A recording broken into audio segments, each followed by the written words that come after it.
आते हैं third chapter पे। तो थर्ड चैप्टर है धातु और अधातु, ठीक है। तो इसको स्टार्ट करते हैं, धातु और अधातु को।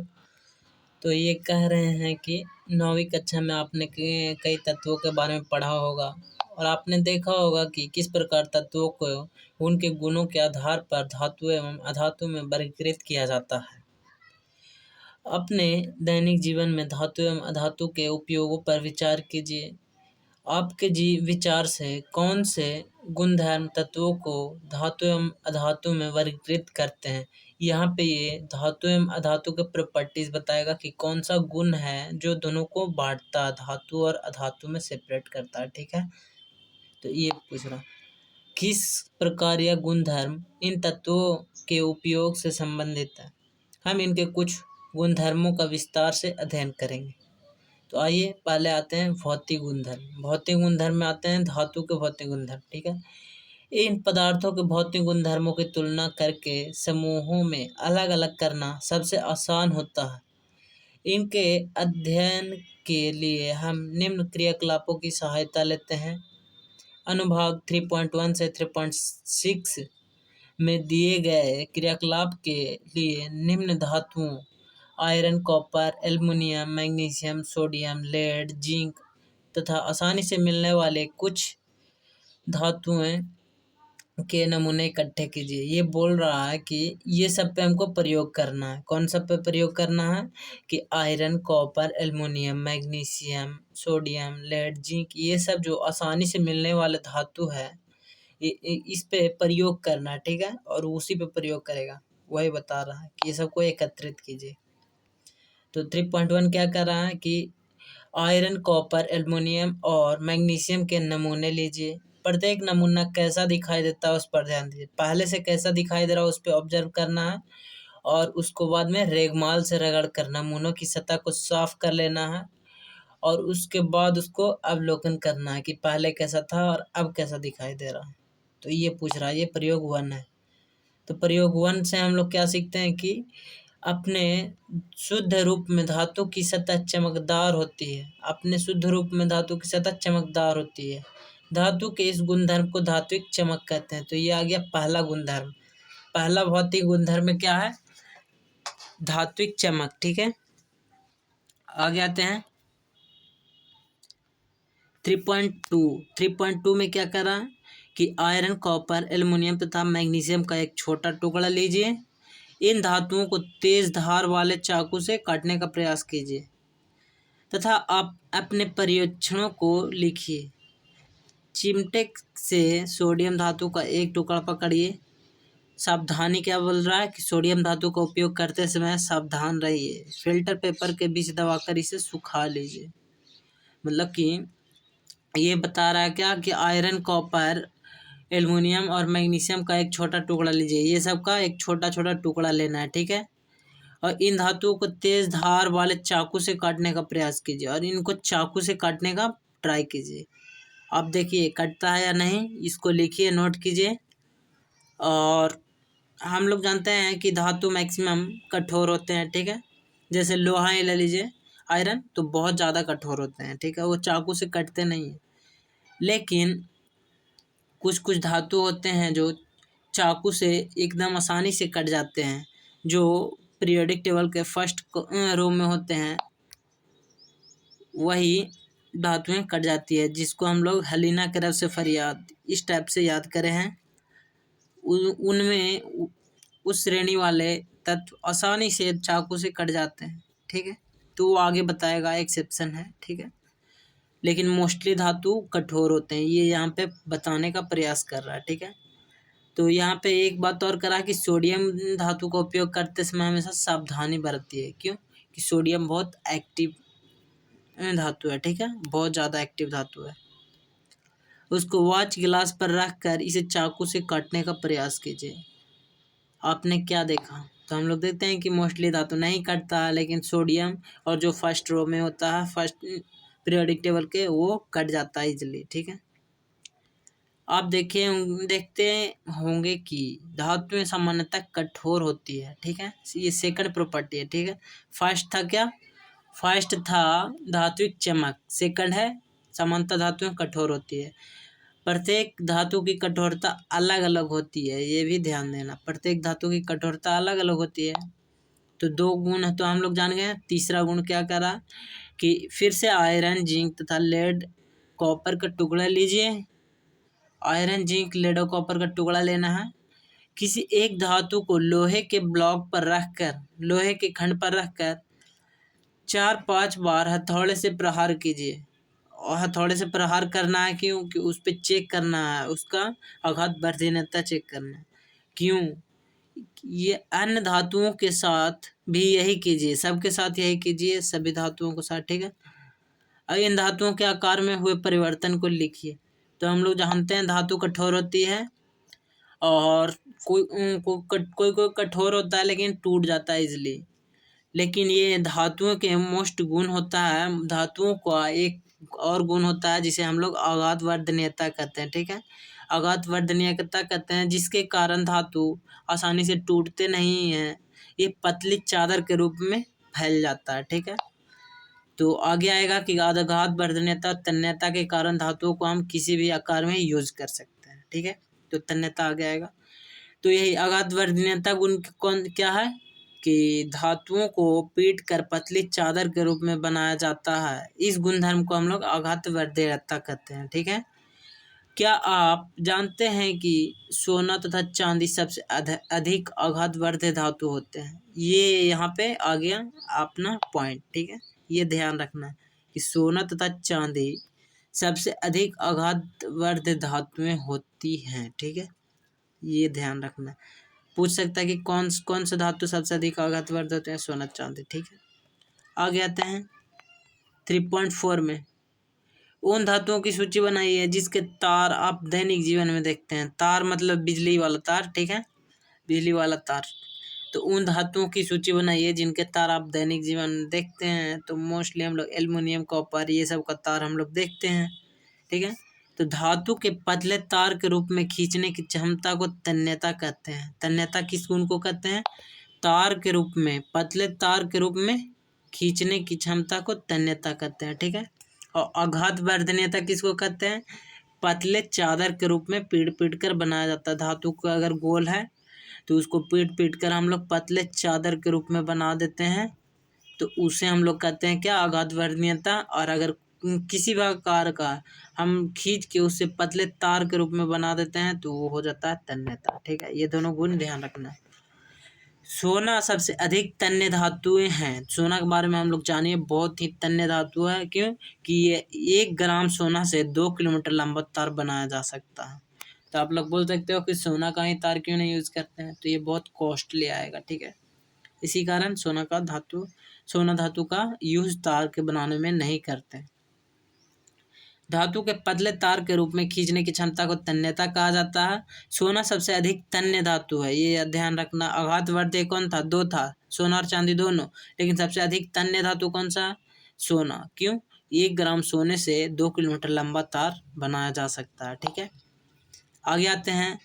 आघातवर्धनीयता तथा तन्यता के कारण धातुओं को हमारी आवश्यकता के अनुसार विभिन्न आकार दिए जा सकते हैं। ये ऑप्शन वाला में आपको लाकर खड़ा कर सकता है कि ऑप्शन ए सही है, कि option B, option C, option D. उसमें एक ऑप्शन ये भी डाल देगा कि आघातवर्धनीयता और तन्यता के कारण धातुओं को हमारी आवश्यकता के अनुसार विभिन्न आकार दिए जा सकते हैं। तो आकार क्यों दिए जा सकते हैं? यही 2 गुण इम्पोर्टेंट है जिसके कारण हमारे आकार के अनुसार धातुओं को ढालकर हम लोग उसको अलग अलग चीज़ों में यूज करते हैं। अब आते हैं, क्या आप कुछ धातुओं के नाम बता सकते हैं जिनका उपयोग खाना पकाने के बर्तन के रूप में होता है? तो खाना पकाने के बर्तन के रूप में हम लोग जानते हैं कि एल्युमिनियम का बर्तन होता है, और लोहा का भी कढ़ाई होता है लेकिन रेयर ही होता है। और फिर एक हो गया क्या, जो मिश्र धातु होता है, पीतल, ठीक है, पीतल का भी होता है। लेकिन वहाँ यहाँ पे धातु पूछ रहा है, ठीक है। तो धातु में हम लोग लोहा और एल्युमिनियम ये सब का बता सकते हैं, ठीक है। क्या आप जानते हैं कि धातुओं का उपयोग बर्तनों को बनाने के लिए क्यों किया जाता है? इसका उत्तर पाने के लिए आइए हम लोग निम्नलिखित क्रियाकलाप करते हैं।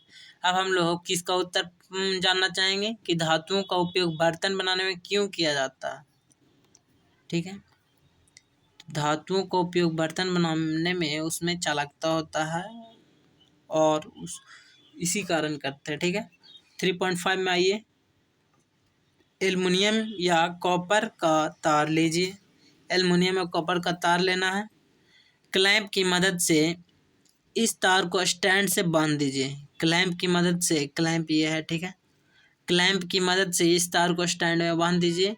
3.1 में दिखाया गया जैसा, ठीक है, इसके जैसा। ठीक है, तो तार के खुले सिरे पर मोम का उपयोग कीजिए। मोम का उपयोग यहाँ पे किया जा रहा है, ओ सॉरी, ठीक है, तार का मोम का उपयोग कहाँ पे किया जा रहा है, यहाँ पे। ठीक है, और क्या करा, तार के खुले सिरे पर मोम का उपयोग कर एक पिन चिपका दीजिए, जैसा कि यहाँ पे चिपका दिया गया है। स्पिरिट लैंप, मोमबत्ती या बर्नर से क्लैंप के निकट तार को गर्म कीजिए। अब ये है धातु का खुला तार है ये पूरा, ठीक है, और इसको नीचे बर्नर लगा दिया है और इसको हीट कर रहा है यहाँ पे। ठीक है, हीट यहाँ पे कर रहा है, कहाँ है, हीट यहाँ पे कर रहा और पूरा हीट चारों तरफ फैल जाएगा, तो यही गुण को यहाँ पे शो करेगा। ठीक है, तो यहाँ पे क्या कर रहा है, क्लैंप, स्पिरिट लैंप, मोमबत्ती या बर्नर से क्लैंप के निकट तार को गर्म कीजिए। थोड़ी देर आप क्या देखते हैं, अपने प्रेक्षणों को लिखिए, क्या धातु का तार द्रवित हो जाता है। तो यहाँ पे हम लोग देखते हैं कि इस प्रयोग में हम लोग पता करेंगे धातु उष्मा के सुचालक होते हैं। सुचालक यहाँ पे जैसे कि हम लोग यहाँ पे भी गर्म किए हीट, और ये पूरे चारों तरफ फैल गया, पूरे धातु में फैल गया, तो ये उष्मा का चालन करता है। ठीक है, तो ये सुचालक हो जाएगा उष्मा का। तो वही बताने का प्रयास कर, उपरोक्त क्रियाकलाप से पता चलता है कि धातु उष्मा के सुचालक हैं। ठीक है, धातु उष्मा के सुचालक है तथा इनका गलनांक बहुत अधिक होता है। यहाँ पे ये पॉइंट नोट करना है कि धातु का गलनांक बहुत अधिक होता है, ये आसानी से गलता नहीं है। ठीक है, टंगस्टन का गलनांक शायद 3400 डिग्री सेल्सियस है। ठीक है, तो आगे आते हैं, सिल्वर तथा कॉपर उष्मा के सबसे अच्छे चालक हैं। सिल्वर तथा कॉपर उष्मा के सबसे अच्छे चालक हैं। यहाँ पे ये ध्यान देना है कि अगर उष्मा के सबसे अच्छे चालक के रूप में आए ऑप्शन में, तो सिल्वर और कॉपर हो जाएगा। ठीक है, और आगे आते हैं,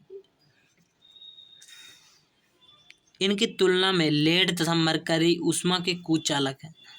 लेड तथा मरकरी की तुलना में ये इतने अच्छे चालक हैं, जैसे कि कोई पढ़ने में बहुत ज़्यादा ब्रिलियंट है, ठीक है, और कोई नॉर्मल है, ठीक है, नॉर्मल से कम है, तो उसके सामने अगर तुलना किया जाए तो उसको एकदम जीरो मान लिया जाता है। इसी प्रकार यहाँ पे है कि कॉपर और सिल्वर है जो बहुत अच्छा चालक है, उसी की तुलना में लेड और मरकरी को जीरो मान लिया जाता है। ठीक है, क्या धातुएं विद्युत का भी चालक है, पता कीजिए, आइए पता करते हैं। तो चालक है कैसे पता करेंगे, हम लोग देखेंगे कि यहाँ पे कुछ धातु लगा देंगे जिसका जांच करना है, और सर्किट पूरा हो जाएगा, यहाँ से जाएगा यहाँ से सर्किट, तो ये सर्किट पूरा हो जाएगा, और अगर बल्ब जलने लगा तो हम लोग जान जाएंगे कि ये धातु सुचालक है। अगर नहीं जलेगा बल्ब तो धातु कुचालक है। तो आइए पढ़ते हैं 3.6 क्रियाकलाप। 3.2 की तरह एक विद्युत सर्किट परिपथ तैयार कीजिए। इसके जैसा एक परिपथ तैयार करने बोल रहा, उसे परिपथ में टर्मिनल, जिस धातु की जांच करना है उसे परिपथ में टर्मिनल ए, यहाँ पे टर्मिनल ए है, तथा टर्मिनल बी, यहाँ पे टर्मिनल बी है, के बीच उसी प्रकार रखिए जैसा कि चित्र में दिखाया गया है। क्या बल्ब जलता है, ये बल्ब ग्लो करेगा। ठीक है, इसे क्या पता चलता है, इसे क्या पता चलता है, हम लोग जान जाएंगे कि यहाँ पे हीट, यहाँ सॉरी, यहाँ पे विद्युत इससे आर पार हो जा रहा है, आसानी से परिवहन हो जा रहा है। ठीक है, धातु से, तो हम लोग जान जाएंगे कि सुचालक है। आपने देखा होगा कि जिस तार से आपके घर तक बिजली पहुंचती है उस पर पॉलीवाइनिल क्लोराइड, पॉलीवाइलिन क्लोराइड, ये इम्पोर्टेंट है, इम्पोर्टेंट नहीं है लेकिन फिर भी ध्यान रखिएगा नॉलेज के लिए, कि पीवीसी का फुल फॉर्म क्या, पॉलीवाइनिल क्लोराइड। ठीक है, पॉलीवाइलिन क्लोराइड, पीवीसी। ठीक है, पॉलीवाइलिन क्लोराइड अथवा रबड़ जैसी सामग्री की परत चढ़ाई जाती है। जैसे कि हम लोग देखते हैं कि हम लोग जैसे कि मेन लाइन से घर पे लाइन अगर लाते हैं, मेन पोल पर से बोलते हैं, जैसे कि हम लोग नॉर्मल भाषा में, तो अगर यहाँ से हम लोग घर में ला रहे हैं बिजली का कनेक्शन, तो हम लोग कोई तार से खींच कर लाते हैं, ठीक है, कनेक्ट करके यहाँ से लाते हैं। उसके बाद मीटर में आता है, मीटर के बाद हम लोग के घर में आता है, ठीक है। तो ये कैसे होता है, और हम लोग देखे होंगे तार पर पीला कलर या लाल कलर या ब्लैक कलर का कुछ लगा हुआ था प्लास्टिक जैसा, उसी को पीवीसी वाला ठीक कहते हैं, ठीक है, उसी को पीवीसी कहते हैं, ठीक है, पॉलीवाइनिल क्लोराइड, ठीक है।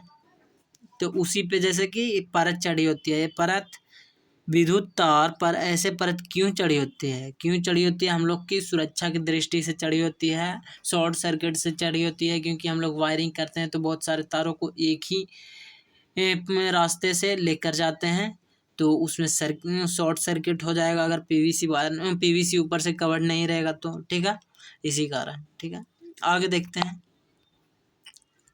जब धातुएं किसी कठोर सतह से टकराती है तो क्या होता है, क्या वह कोई आवाज उत्पन्न करती है। जो धातुएं कठोर सतह से टकराने पर आवाज उत्पन्न करती है उन्हें ध्वनिक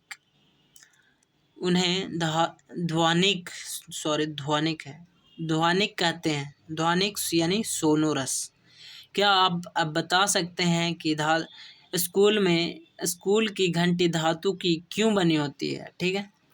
तो यहाँ पे एक और गुण को आइडेंटिफाई किया है कि ध्वनिक, ठीक है, ध्वनिक गुण को ये इंट्रोड्यूस किया है कि धातुओं में टकराने पर वो अलग प्रकार की तीव्र ध्वनि उत्पन्न करती है, जिसे हम लोग ध्वनिक कहते हैं, सोनोरस, ठीक है। तो हम लोग कौन कौन सा प्रॉपर्टीज देखें, पहला धात्विक चमक देखें, दूसरा देखें कि धातुएं कठोर होती है, तीसरा देखें धातुएं आघातवर्ध होती है, चौथा देखें धातुएं तन्य होती है, पांचवा देखें धातुएं विद्युत का ऊष्मा का सुचालक होती है, छठा देखें विद्युत का सुचालक होती है, और सातवां देखें ध्वनिक, ठीक है। और भी होगा एक दो कि धातुएं कठोर होती है, गलनांक अधिक होता है, यानी 9-10 पॉइंट हम लोगों ने देखा जो आपको ध्यान में रखने हैं, ठीक है। आगे आते हैं हम लोग अधातु के भौतिक गुण पर।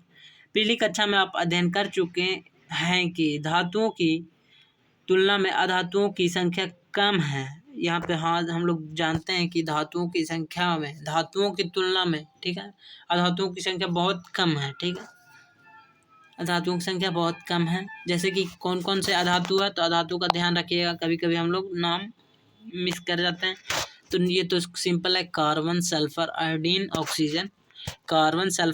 ऑक्सीजन और हाइड्रोजन, ATC है, ठीक है। तो हम लोग ऐसे याद कर सकते हैं, carbon sulphur iodine oxygen hydrogen, ठीक है, ये सब अधातु है, ठीक है। ब्रोमीन ऐसी अधातु है जो द्रव्य होती है, ठीक है, और एक है ब्रोमीन, ठीक है। बहुत सारे हैं लेकिन ये सब एग्जाम्पल है जो याद रखना है, ये सबसे क्वेश्चन बनेगा, ये सब एक्सेप्शन होता है, इसमें 3 अप्रूफ होते हैं, ब्रोमीन से एक एक्सेप्शन यहाँ पे ही आगे द्रव्य होता है, इसलिए हम बोल रहे हैं ये सब धातुओं के नाम याद रखिएगा, ठीक है।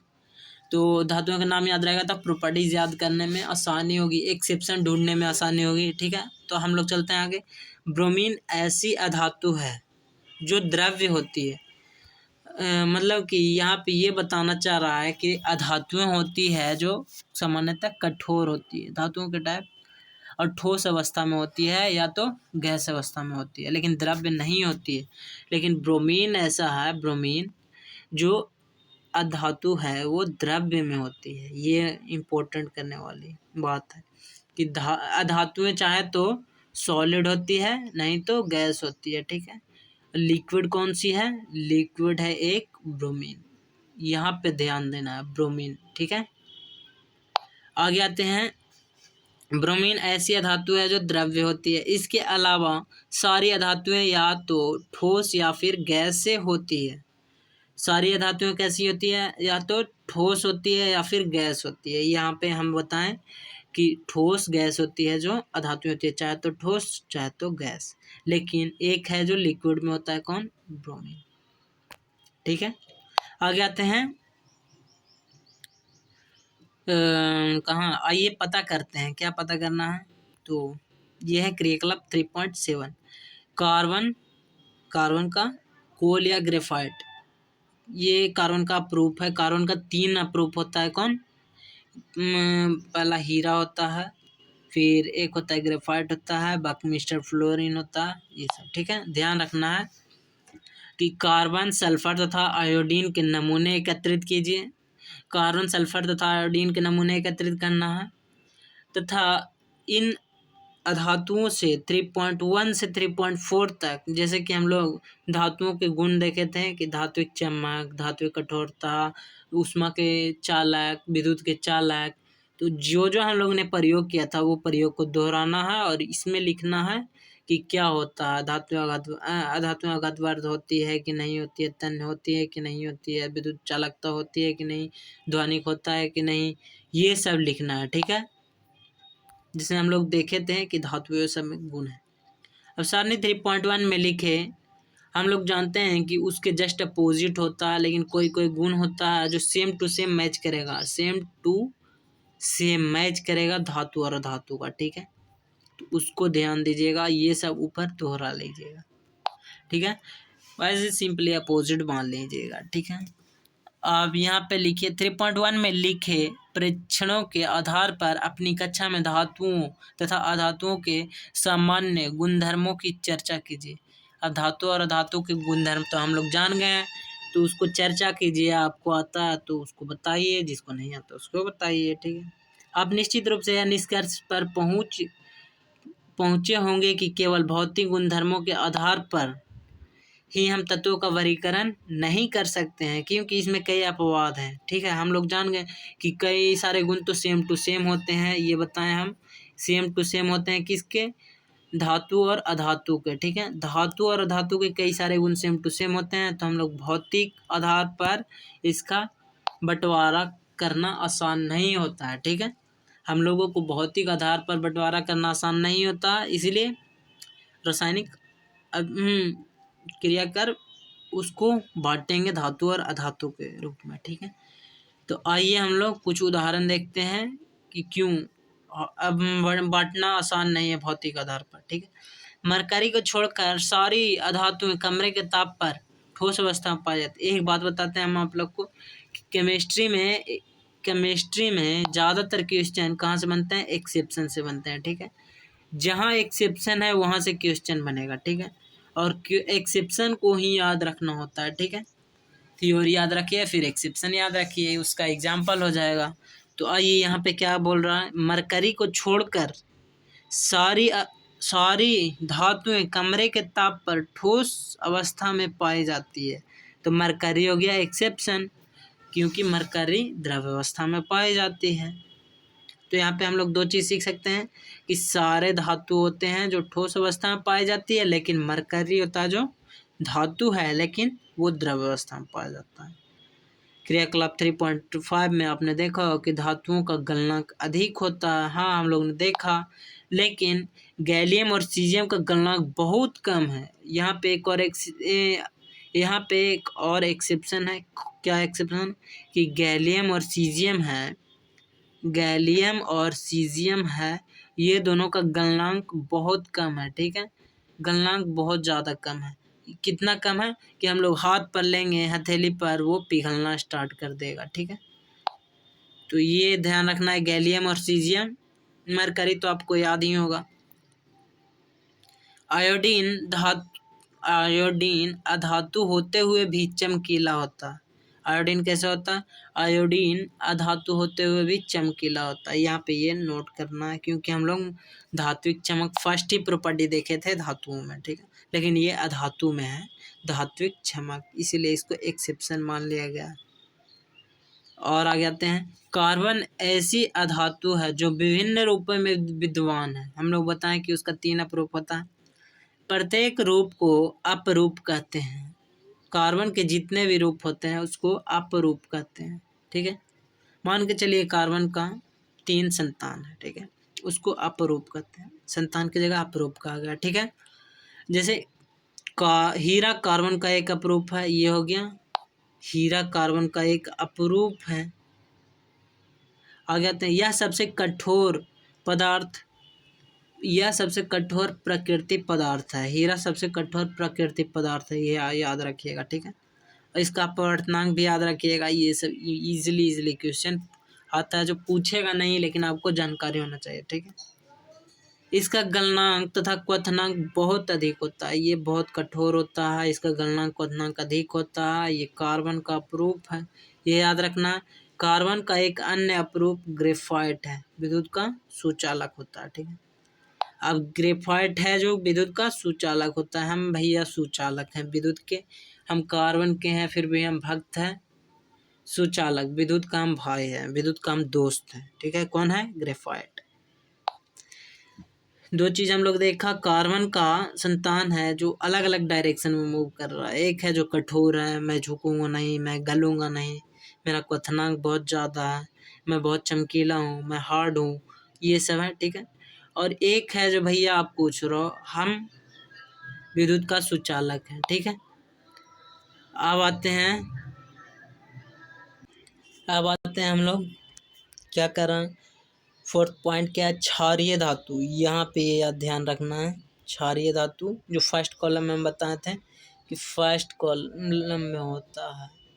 हेलिना के रब से पर्याप्त हाइड्रोजन, लिथियम, सोडियम, ये सब है जो इतनी मुलायम होती है कि उसको चाकू से भी काटा जा सकता है। समझ में आया बात?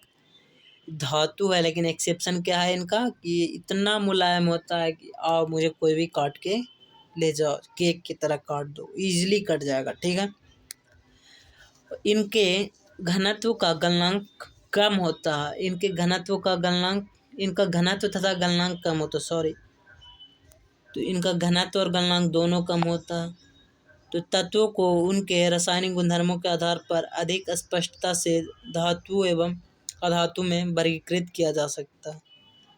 तो क्या किया जा सकता है, इनके रासायनिक गुणधर्मों के आधार पर आसानी से हम लोग वर्गीकृत कर सकते हैं। जो एक्सेप्शन होता है शायद उसमें ना हो, ठीक है, ये बताने का प्रयास कर रहा है ये। तो हम लोग इतना क्या देखें, ये इम्पोर्टेंट है, तो थोड़ा एक बार फिर से रिवाइज करवा देते हैं। ये एक्सेप्शन है, यहाँ से क्वेश्चन बनते हैं, तो हम लोग इसको दोबारा देख लेते हैं। क्या कर रहा है, मरकरी को छोड़कर सारी धातुएं कमरे के ताप पर ठोस अवस्था में पाई जाती है। यहाँ पे मरकरी का सिर्फ नाम याद रखना है, मरकरी का नाम याद रखना है, ठीक है। हाइड्रोगिरम, ठीक है, मरकरी का नाम याद रखना है, जिसके से आपको याद हो जाएगा कि ये है जो लिक्विड फॉर्म में होता है, ठीक है। दूसरा क्या रखना है नाम, गैलियम और सीजियम, ये दो नाम याद रखना है।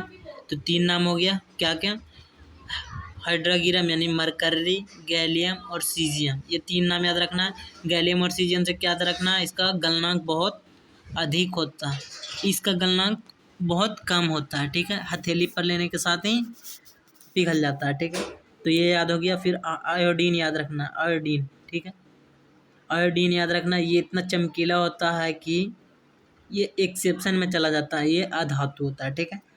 और क्या होता है, कार्बन को याद रखना है, कार्बन में 2 अपरूप है, एक ग्रेफाइट है और एक हीरा है, ठीक है, उसको याद रखना है।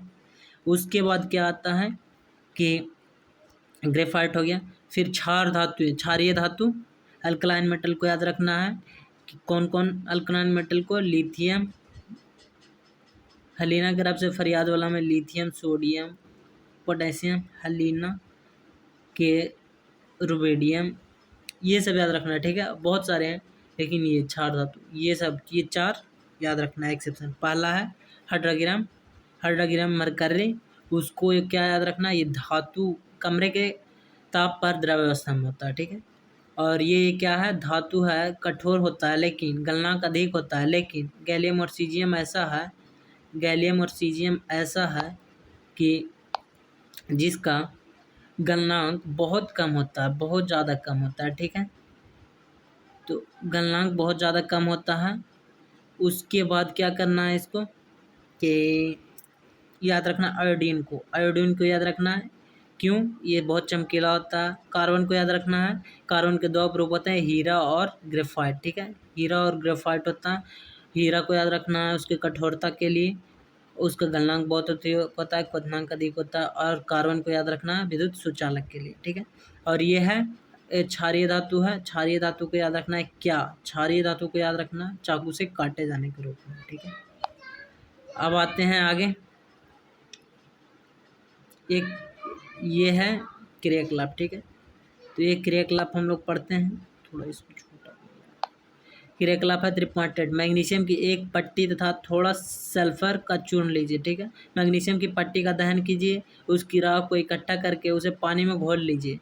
लाल तथा नीले लिटमस पेपर से प्राप्त विलयन से इसकी जांच कीजिए। मैग्नीशियम से दहन से जो उत्पाद प्राप्त हुआ वह अम्लीय या क्षारीय। ठीक है, यहाँ पे ये जांच करने कह रहा है कि मैग्नीशियम के दहन से जो चूर्ण मिलता है उसको पानी में घोल बना लीजिए, फिर उसको लिटमस पत्र से जांच कीजिए कि क्या ये अम्लीय है या क्षारीय है। ठीक है, ये जांच करने बोल रहा। अब इसी प्रकार सल्फर के चूर्ण को दोहराइए और भी कई सारे धातु को लीजिए, ये करने बोल रहा है। ठीक है, तो इस परख नली में जब जल डालकर उसे अच्छी तरह मिला लीजिए। नीले तथा लाल लिटमस पेपर से इस विलयन की जांच कीजिए। सल्फर के दहन से उत्पन्न पदार्थ अम्लीय है या क्षारीय? क्या आप इस अभिक्रिया के समीकरण लिख सकते हैं? तो इस अभिक्रिया का समीकरण लिखिए कि मैग्नीशियम है जो ऑक्सीजन में जल के मैग्नीशियम ऑक्साइड बना रहा है, और मैग्नीशियम ऑक्साइड बना रहा है, फिर उसको हम लोग जल में घोल रहे हैं, MgO2 को घोल रहे हैं, फिर उसमें वही घोल रहे हैं उतना तक ही होगा, उसको जल से रिएक्शन करवा रहे हैं, ये हो जाएगा। उसके बाद आते हैं क्या, नीले लिटमस पत्र से इसको जांच कीजिए। सल्फर के दहन से उत्पन्न पदार्थ अम्लीय है या क्षारीय? क्या आप इन अभिक्रियाओं का समीकरण लिख सकते हैं? अब यही बोल रहा था, और क्या, कि जलाकर उसको घोल बनाना है, फिर उसको लिटमस पत्र पे जांच करनी है। अधिकांश अधातु ऑक्साइड प्रदान करते हैं। अधिकांश अधातुएं ऑक्साइड प्रदान करते हैं। क्या बोल रहा है यहाँ पे, जो अधातुएं होते हैं वो ऑक्साइड प्रदान करते हैं। जैसे धातु है मैग्नीशियम, तो मैग्नीशियम ऑक्सीजन में जलकर क्या प्रदान करेगा? मैग्नीशियम के ऑक्साइड। ये अधातु बोल रहा है, तो कार्बन, जैसे सॉरी ये मैग्नीशियम धातु। ठीक है, मैग्नीशियम भी अधातु है यार, कहाँ है मैग्नीशियम की पट्टी लीजिए, यहाँ पे तो वही होगी। तो हम लोग ये क्या बोल रहा है, अधिकांश अधातु हैं जो ऑक्साइड प्रदान करते हैं। जैसे कार्बन है, ऑक्सीजन के साथ रिएक्शन करके CO2 बना रहा है। ठीक है, तो ये ऑक्साइड बना रहा है कि नहीं? इसी प्रकार आयोडीन है, तो आयोडीन ऑक्सीजन से रिएक्शन करके आयोडीन का ऑक्साइड बनने लगा। इसी प्रकार से ये बोल रहा है कि अधिकांश अधातुएं हैं जो ऑक्साइड प्रदान करते हैं, जो जल में घुलकर अम्ल बनाते हैं। तो यहाँ पे एक चीज़ हम बताते हैं कि हमेशा पूछेगा अधातु के ऑक्साइड क्या होता है और धातु का ऑक्साइड क्या होता है। ठीक है, तो अधातु जैसे ही आ से स्टार्ट हुआ तो आ से हम लोग को सिमिलर कर देना अम्लीय। ठीक है, अधातु के ऑक्साइड क्या होता है? अम्लीय। ये हो गया। अधातु के ऑक्साइड कैसा होता है? अम्लीय। और धातु के ऑक्साइड कैसा होता है? धातु के ऑक्साइड जो बचा वो क्षारीय हो जाएगा। ठीक है, तो ये ध्यान रखना, अधातु के ऑक्साइड आ से अधातु और आ से अम्लीय। ठीक है, और बाकी जो बच्चा धातु तो क्षारीय। समझ में आ गया? वही अधिकतर धातुएं क्षारीय ऑक्साइड प्रदान करते हैं। अगले भाग में आपको धातुओं के ऑक्साइडों के बारे में अधिक जानकारी प्राप्त होगी।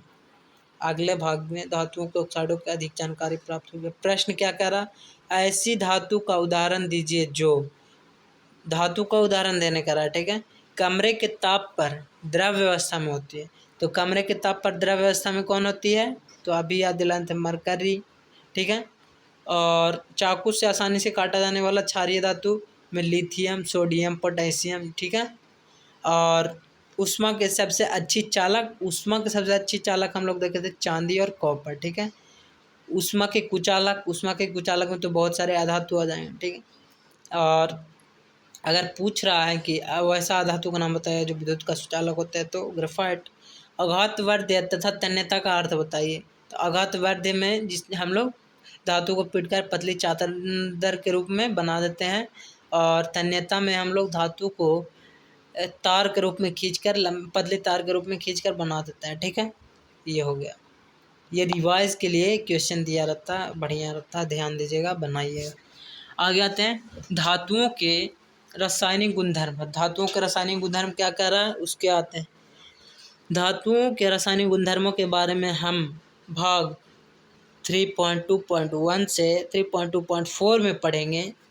यहाँ एक जितने सारे एक्सपेरिमेंट फिर करवाएंगे। ठीक है, इसके लिए निम्न धातुओं के नमूने एकत्रित कीजिए।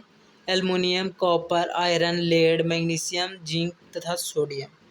ये सब के धातु के नमूने एकत्रित करना है और उसी पर प्रयोग करेगा। ठीक है, तो 3.21 में क्या कर रहा है, धातुओं का वायु में दहन। 3.8 में क्या करा, धातुओं का वायु में दहन करने से क्या होता। तो आइए हम लोग 3.8 में, आपने देखा होगा कि वायु में चमकदार श्वेत ज्वाला के साथ मैग्नीशियम का दहन होता है। हम लोग पिछले क्लासों में देखे थे कि मैग्नीशियम का दहन क्या सभी मैग्नीशियम का दहन ज्वाला के साथ प्रज्वलित होता है और जलता है। क्या सभी धातुएं इसी प्रकार अभिक्रिया करती है। आइए निम्न क्रियाकलापों द्वारा इसकी जांच करते हैं। अब निम्न क्रियाकलापों द्वारा इसकी जांच करना। 3.9 क्रियाकलाप क्या करा, सावधानी पहले बता दे रहा है कि निम्न क्रियाकलाप में शिक्षक का सहयोग होना आवश्यक है। शिक्षक का सहयोग होना आवश्यक है। आँखों की सुरक्षा के लिए छात्र चश्मा लगा ले तो बेहतर होगा। ठीक है, कोई अभिक्रिया इतना ज़्यादा प्रकाश उत्सर्जित करता है, चिलचिलाती प्रकाश उत्सर्जित कर देगा कि आँखों पर इफेक्ट पड़ जाता है। ठीक है, इसीलिए बोल रहा है कि आँखों की सुरक्षा का ध्यान रखें। एकत्रित की गई किसी धातु को चिमटे से पकड़कर ज्वाला पर दहन कीजिए। ठीक है, ज्वाला पर दहन करना धातु को। अन्य धातुओं के साथ भी यही क्रिया दोहराइए और सबको बारी बारी करना। ठीक है, इससे उत्पन्न पदार्थ को एकत्रित कीजिए और इससे उत्पन्न पदार्थ को एकत्रित करना है। उत्पाद तथा धातु की सतह को ठंडा होने दीजिए। उत्पाद और धातु की सतह को ठंडा होने दीजिए। किस धातु का दहन आसानी से होता है, ये भी ध्यान रखिए कि कौन सा धातु है जो आसानी से दहन हो जाता है। जब धातु का दहन हो रहा होता है तो ज्वाला का रंग क्या होता है। यहाँ पे बहुत सारे चीज़ ऑब्जर्व करने का रहा है कि ज्वाला का रंग कैसा रहेगा, वो भी ध्यान रखना। दहन के पश्चात धातु की सतह कैसी प्रतीत होती है। धातुओं के ऑक्सीजन के साथ अभिक्रियाशीलता के आधार पर घटते क्रम में व्यवस्थित कीजिए। क्या इनके उत्पाद जल में घुलनशील है। तो यहाँ पे ये सारे पॉइंट को ऑब्जर्व करना है। पहला बात क्या करना है, एक बर्नर लेना है। ठीक है, बर्नर लेना है और बर्नर के सामने धातु को रखना है। पहला बात क्या करना है, हम बता रहे हैं कि एक बर्नर लेना है। ठीक है, बर्नर को जला दीजिए और उसके ऊपर धातु रख दीजिए और धातु को चिमटे से पकड़कर जलाइए। बारी बारी से सब धातुओं को जलाइए और इस पर देखिए कि क्या परिवर्तन हो रहा है। इससे जो प्रोडक्ट बना गिरा नीचे वो कैसा है। यहाँ पे जलते टाइम इसका ज्वाला कैसा था, इस पे क्या इफेक्ट पड़ा, धातु पे क्या इफेक्ट पड़ा, इससे कैसा प्रकाश निकल रहा है, कौन सा जल्दी अभिक्रिया कर रहा है। ये सारे चीज़ों को नोट करना, ऑब्जर्व करना है। ठीक है, और अंततः इसका उत्पाद जो नीचे बना है, गिरा है, उसको जल में घुलनशील है या नहीं, उसको भी चेक करना। तो इतने सारे चीज़ ऑब्जर्व करने बोल रहा है। अब आते हैं लगभग सभी धातुएं ऑक्सीजन के साथ मिलकर संगत धातु के ऑक्साइड बनाते हैं। हाँ, सिंपल है, धातु के ऑक्साइड धातु ऑक्सीजन से अभिक्रिया करके धातु के ऑक्साइड बनाते हैं और अधातु के ऑक्साइड। ठीक है, तो ये यहाँ पे भी ध्यान देना है हम लोग को कि क्या बनाता है। ठीक है, धातु के ऑक्साइड कैसा होता है हम लोगों ने बताया, क्षारीय, अधातु के अम्लीय। ठीक है, आगे आते हैं। उदाहरण के लिए जब कॉपर को वायु की उपस्थिति में गर्म किया जाता है तो यह ऑक्सीजन के साथ मिलकर काले रंग का कॉपर 2 ऑक्साइड बनाता है। कॉपर का यहाँ पे 2 वैलेंसी है। ठीक है, कॉपर का 2 यहाँ वैलेंसी है। तो क्या कर रहा है कि कॉपर को वायु की उपस्थिति में गर्म किया जाता है तो यह ऑक्सीजन के साथ मिलकर काले रंग का कॉपर 2 ऑक्साइड बना लेता है, कॉपर ऑक्साइड बना लेता है। ठीक है। तो यहाँ पे रंग इम्पोर्टेंट है, रंग यहाँ पे बता दिया कि काले रंग का बनेगा, ठीक है। तो क्वेश्चन पूछ भी सकता है कि कॉपर को वायु की उपस्थिति में गर्म किया जाता है तो, और वायु की उपस्थिति में गर्म किया जाता है तो यह कैसे रंग का परिवर्तित हो जाता है, तो काले रंग का ऑक्साइड बनता है, ठीक है, कॉपर ऑक्साइड। उसके बाद आते हैं क्या, एल्युमिनियम। इसी प्रकार एल्युमिनियम ऑक्सीजन से अभिक्रिया करके एल्युमिनियम ऑक्साइड प्रदान करता है। यहाँ पे देख लीजिए 4 एल्युमिनियम 3 O2 दोनों रिएक्शन करके 2Al2O3 यानी एल्युमिनियम ऑक्साइड बना रहा है, ठीक है। आगे आते हैं अध्याय 2 में आपने देखा होगा कि कॉपर ऑक्साइड हाइड्रोक्लोरिक अम्ल से कैसे अभिक्रिया करता है। हाँ, हम लोग ने देखा था कि कॉपर ऑक्साइड जैसे कि हाइड्रोक्लोरिक अम्ल है और कॉपर ऑक्साइड CuO2, ठीक है, ये कैसे रिएक्शन कर रहा है, ठीक है, वही बता रहा। लेकिन एल्युमिनियम ऑक्साइड, जिंक ऑक्साइड जैसे कुछ धातु ऑक्साइड अम्लीय तथा क्षारीय दोनों प्रकार के व्यवहार प्रदर्शित करते हैं। यहाँ पे इम्पोर्टेंट है क्या कि यहाँ पे बताया कि कॉपर ऑक्साइड हाइड्रोक्लोरिक अम्ल से कैसे अभिक्रिया करता है, वो हम लोग पिछले अध्याय में जान गए हैं, ठीक है। लेकिन यहाँ पे जानते हैं कि धातु ऑक्साइड की प्रकृति क्षारीय होती है, लेकिन aluminium oxide, zinc oxide, aluminium oxide अभी बता दिया, एल्युमिनियम ऑक्साइड ये है, और जिंक ऑक्साइड, ठीक है, ये धातु है और क्षारीय प्रवृत्ति का बिहेव करना चाहिए। लेकिन कुछ धातु ऑक्साइड अम्लीय और क्षारीय दोनों प्रकार से बिहेव करता है, ठीक है, ये बताना चाह रहा है। यहाँ पे भी एक्सेप्शन आ गया, ठीक है, तो ध्यान दीजिएगा। ऐसे धातु ऑक्साइड जो अम्लीय तथा क्षारीय दोनों से अभिक्रिया करके लवण तथा जल प्रदान करते हैं। क्या बोल रहा है यहाँ पे, ऐसे धातु ऑक्साइड जो अम्ल तथा क्षार दोनों से अभिक्रिया करके लवण तथा जल प्रदान करते हैं उभयधर्मी ऑक्साइड कहलाते हैं।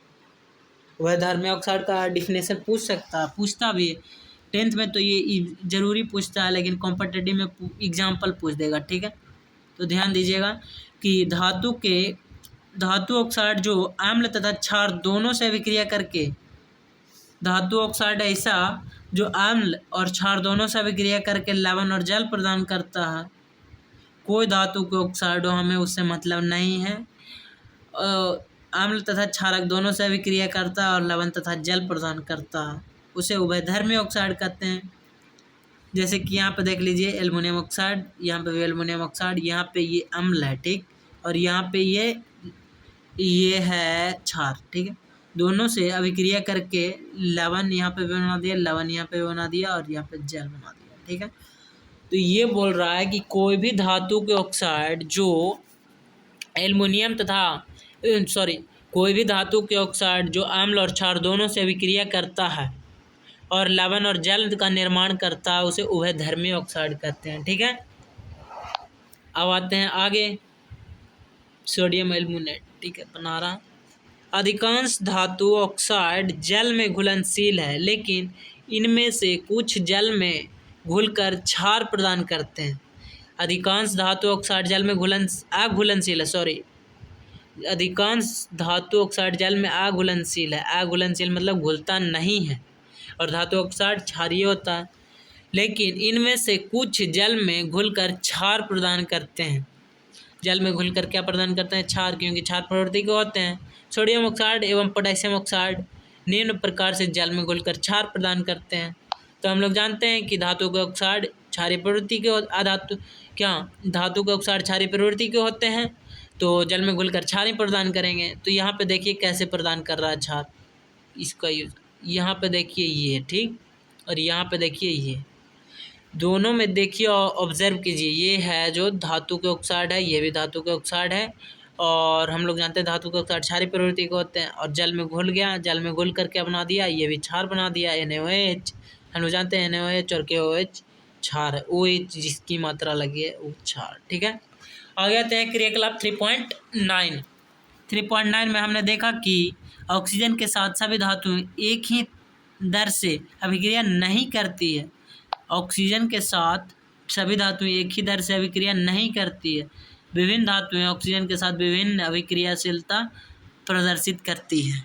मतलब कि सभी धातुएं एक साथ क्रियाशील ऑक्सीजन के साथ नहीं होती है, कोई अधिक होता है, कोई कम होता है, वही यहाँ पे बताने का कोशिश कर रहा है। ठीक है। पोटेशियम तथा सोडियम जैसी कुछ धातुएं इतनी तेजी से अभिक्रिया करती है कि खुले में रखने पर आग पकड़ लेता है। इसीलिए सोडियम और पोटेशियम ये सबको केरोसिन के तेल में डुबा कर रखा जाता है। ठीक है। क्यों? क्योंकि ये इतना ज़्यादा क्रियाशील है, क्योंकि ये हवा से तुरंत रिएक्शन कर लेता है। ठीक है। तो कैसा है, ये कौन कौन है? अभिक्रियाशीलता श्रेणी आपको याद रखना पड़ेगा। जो सबसे अधिक क्रियाशील होता है, lithium, potassium, barium, strontium, calcium, manganese, ये सब याद रखना है, बहुत ज़्यादा इंपॉर्टेंट है। अभिक्रियाशीलता श्रेणी याद रखना। ठीक है। इसमें भी दिया होगा। ठीक है, आगे देगा। तो पोटेशियम तथा सोडियम जैसी कुछ धातुएं इतनी तेजी से अभिक्रिया करती है कि खुले में रखने पर आग पकड़ लेती है। इसलिए इन्हें सुरक्षित रखने के लिए आकस्मिक आग को रोकने के लिए केरोसिन के तेल में डुबो कर रखा जाता है। क्वेश्चन यहाँ से बनता है, बार बार बनता है कि कौन से धातु है जिसको केरोसिन में तेल में डुबा कर रखा जाता है? तो पोटेशियम, सोडियम को। आज ये भी पता चल गया होगा क्यों डुबा कर रखा जाता है, क्योंकि ये बहुत अभिक्रियाशील होता है। ठीक है। सामान्य ताप पर मैग्नीशियम, एल्युमिनियम, जिंक, लेड आदि जैसी धातुओं की सतह पर ऑक्साइड की पतली परत चढ़ जाती है। ठीक है। क्या होता है? सामान्य ताप पर मैग्नीशियम, एल्युमिनियम, जिंक, लेड आदि जैसी धातुओं की सतह पर ऑक्साइड की पतली परत चढ़ जाती है। ऑक्साइड की यह परत धातुओं को पुनः ऑक्सीकरण से सुरक्षित रखती है। यहाँ पे क्या कर रहा है कि सामान्य ताप नॉर्मल टेम्परेचर 25 डिग्री सेल्सियस पे मैग्नीशियम, एल्युमिनियम, जिंक, लेड ये सब के सतह पर ऑक्साइड की एक पतली परत चढ़ जाती है, जो उसको ऑक्सीकरण से सुरक्षित रखता है, संक्षारित होने से बचाता है। ठीक है। तो ये बोल रहा है गर्म करने पर आयरन का दहन तो नहीं होता है, लेकिन जब बर्नर की ज्वाला में लौह चूर्ण डालते हैं तो वह तेज़ी से जलने लगता है। हम लोग जानते हैं कि लोहा का टुकड़ा नहीं जलेगा जल्दी। ठीक है। लेकिन लौह का चूर्ण डालता है तो वह बहुत तेज़ी से दहन होता है। ठीक है। कॉपर का दहन तो नहीं होता है, लेकिन गर्म धातु पर कॉपर का 2 वैलेंसी होता है, जो कॉपर, ठीक है, 2 वैलेंसी वाला कॉपर ऑक्साइड की काले रंग की परत चढ़ जाती है। तो कॉपर ऑक्साइड पे काले रंग की परत चढ़ जाती है। क्यों परत चढ़ जाती है? गर्म धातु पर कॉपर पर काले रंग की परत चढ़ जाती है। कॉपर जलता नहीं है, लेकिन फिर भी परत चढ़ जाता है। सिल्वर तथा सोडियम अत्यंत अधिक ताप पर भी ऑक्सीजन के साथ अभिक्रिया नहीं करते। क्या? सिल्वर तथा सोडियम, सिल्वर तथा गोल्ड, Au और Ag, अर्जेंटम और ऑरम और अर्जेंटम। ठीक है। इसका लैटिन नाम है सिल्वर और सोना। ठीक है। गोल्ड का लैटिन नाम क्या है? सिल्वर का अर्जेंटम, एजी अर्जेंटम, और गोल्ड का ऑरम, Au। ठीक है। लैटिन नाम है। यह अधिक ताप पर भी ऑक्सीजन के साथ अभिक्रिया नहीं करता, ये बोल रहा हूँ। अब आते हैं आगे, ये इम्पोर्टेंट है। क्या है? एनोडीकरण। एल्युमिनियम पर मोटी ऑक्साइड की परत बनाने की प्रक्रिया। एनोडीकरण क्या? तो एनोडीकरण एल्युमिनियम पर मोटी ऑक्साइड की परत बनाने की प्रक्रिया है। वायु के संपर्क में आने पर एल्युमिनियम पर ऑक्साइड की पतली परत का निर्माण होता है। एल्युमिनियम ऑक्साइड की परत इसे संक्षारण से बचाती है। एल्युमिनियम ऑक्साइड की परत इसे संक्षारण से बचाती है। इस परत को मोटा करके इसे संक्षारण से अधिक सुरक्षित किया जा सकता है। एनोडीकरण के लिए एल्युमिनियम की एक साफ वस्तु को एनोड बनाकर तन्नु सल्फ्यूरिक अम्ल के साथ इसका विद्युत अपघटन किया जाता है। किसके साथ? एनोड बना दिया जाता है। एल्युमिनियम को एनोड बना दिया जाता है और तन्नु सल्फ्यूरिक अम्ल H2SO4 के साथ इसका विद्युत अपघटन किया जाता है, और एनोड पर उत्सर्जित ऑक्सीजन गैस एल्युमिनियम के साथ अभिक्रिया करके ऑक्साइड की एक मोटी परत बना लेती है। समझ में आ रहा है ना?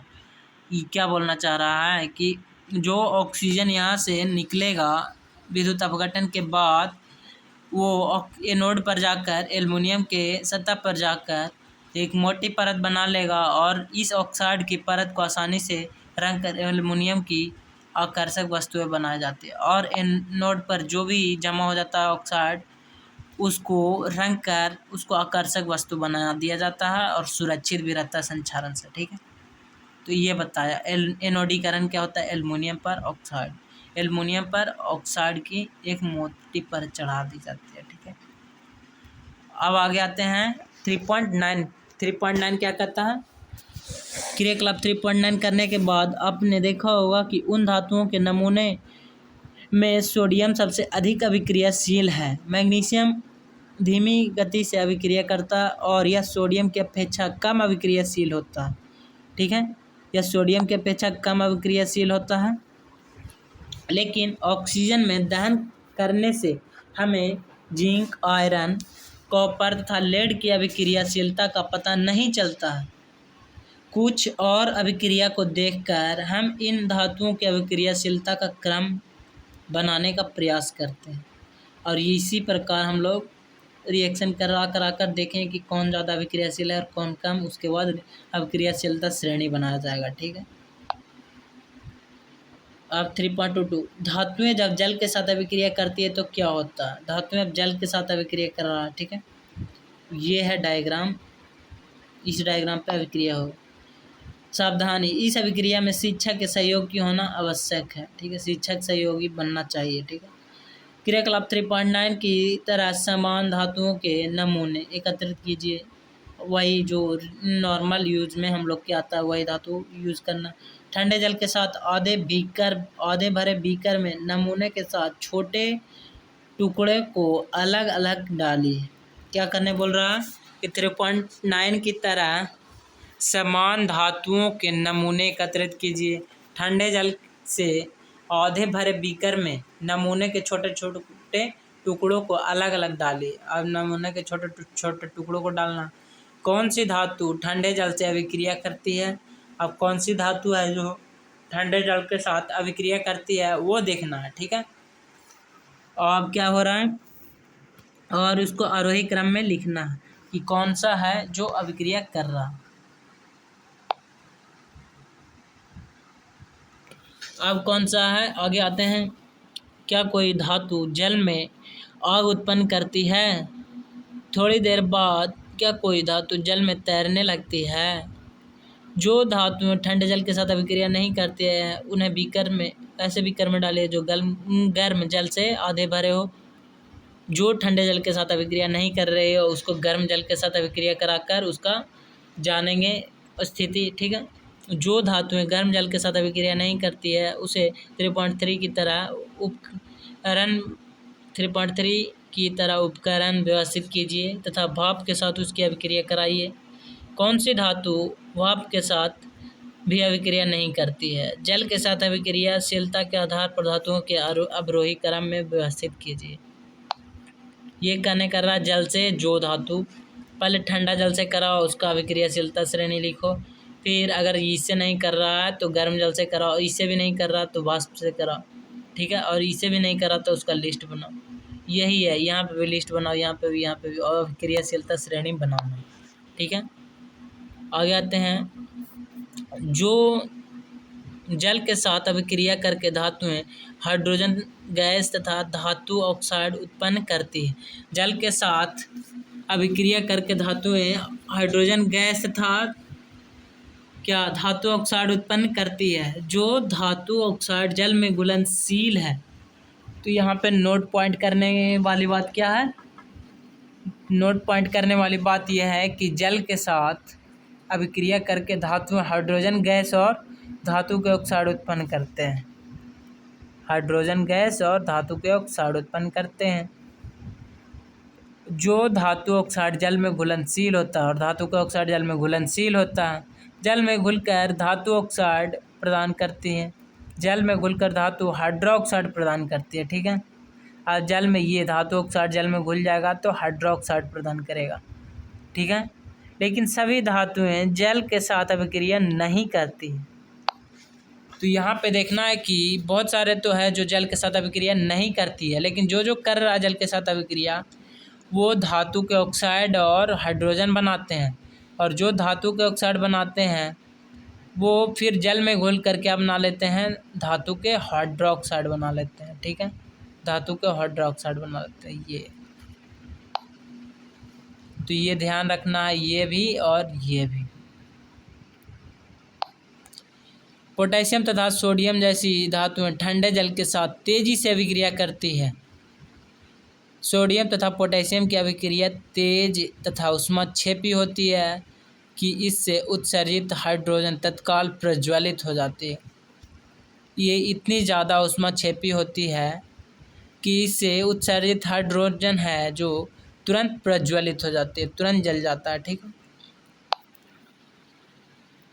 और यहाँ पे क्या करा, ये है धातु जल के साथ अभिक्रिया कर रहा और हाइड्रोक्साइड प्रदान कर रहा, यहाँ पे हाइड्रोजन मुक्त कर रहा और ऊष्मीय ऊर्जा प्रदान कर रहा है। ठीक है, ये ध्यान देना है। उसके बाद देते हैं जल के साथ कैल्शियम की अभिक्रिया थोड़ी धीमी होती है। यह उत्सर्जित ऊष्मा हाइड्रोजन के प्रज्वलित होने के लिए पर्याप्त नहीं होती है। क्या बोल रहा है यहाँ पे, जल के साथ कैल्शियम की अभिक्रिया थोड़ी धीमी गति से होती है। ठीक है, जल के साथ कैल्शियम की अभिक्रिया धीमी गति से होती है। यहाँ उत्सर्जित ऊष्मा हाइड्रोजन के प्रज्वलित होने के लिए पर्याप्त नहीं होती है। और यहाँ जैसे कि कैल्शियम है, जल के साथ अभिक्रिया करके कैल्शियम हाइड्रोक्साइड बना रहा है और हाइड्रोजन मुक्त कर रहा है, लेकिन ये हाइड्रोजन इतना ज़्यादा ऊर्जा नहीं होता है इसमें, ऊष्मा नहीं होता है कि ये तुरंत जल जाए। ठीक है, क्योंकि उपरोक्त अभिक्रिया में उत्पन्न हाइड्रोजन गैस की बुलबुले कैल्शियम धातु की तरह सतह पर चिपक जाते हैं अतः कैल्शियम तैरना प्रारंभ कर देता है। क्या बोल रहा है ये, उपर्युक्त अभिक्रिया में उत्पन्न हाइड्रोजन गैस उत्पन्न हुआ है, उसके बुलबुले कैल्शियम धातु की सतह पर चिपक जाते हैं। कैल्शियम धातु की सतह पर क्या होता है, चिपक जाता, अतः कैल्शियम तैरना प्रारंभ कर देता है, और कैल्शियम तैरना प्रारंभ कर देता है।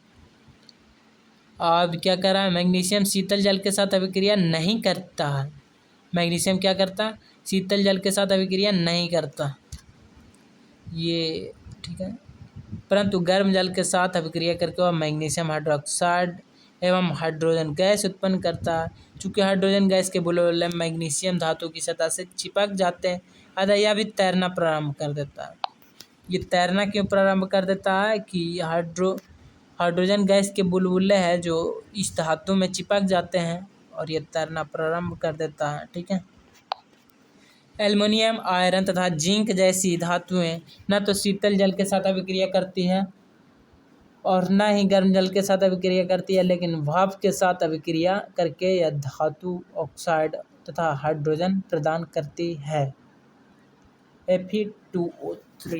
यानी यहाँ पे देखना है रिएक्शन क्या कर रहा है कि एल्युमिनियम और आयरन है जो नॉर्मल जल के साथ अभिक्रिया नहीं करता, ठंडा जल के साथ, गर्म जल के साथ भी अभिक्रिया नहीं करता, लेकिन वाष्प के साथ अभिक्रिया कर लेता है। उसके पश्चात क्या बनाता है, धातु ऑक्साइड बनाता है। ठीक है, तथा हाइड्रोक्साइड प्रदान करता है। क्रिया करने के यह धातु हाइड्रोक्साइड तथा हाइड्रोजन प्रदान करती है। क्या करता है, धातु का हाइड्रोक्साइड बना देता है और हाइड्रोजन प्रदान करती है। ठीक है, अब आगे आते हैं लेड, कॉपर, सिल्वर, गोल्ड जैसी धातुएं जल के साथ बिल्कुल भी अभिक्रिया नहीं करती है। ये अभिक्रियाशीलता श्रेणी के नीचे बहुत होते हैं, बहुत ज़्यादा नीचे होता है। ठीक है, ये बहुत कम क्रियाशील होते हैं। लेड, कॉपर, सिल्वर तथा गोल्ड जैसी धातु जल के साथ बिल्कुल भी अभिक्रिया नहीं करती है। ठीक है, अब आते हैं कहाँ पे थे, क्या होता है जब धातु में अम्लों के साथ अभिक्रिया करता है। ये इम्पोर्टेंट है, आपने पहले अध्ययन कर चुके हैं कि धातुएं अम्ल के साथ अभिक्रिया करके संगत लवण तथा हाइड्रोजन गैस प्रदान करती है। क्या करती है, आपने पहले ही अध्ययन कर चुके हैं। ठीक है, आपने पहले अध्ययन क्या कर चुका है कि धातुएं अम्ल के साथ अभिक्रिया करके संगत लवण तथा हाइड्रोजन गैस प्रदान करते हैं। ये देखिए, धातुएं अम्ल के साथ अभिक्रिया करके लवण हाइड्रोजन प्रदान करते हैं। ठीक है, लेकिन सभी धातुएं इसी प्रकार से अभिक्रिया करती है। आइए पता करते हैं।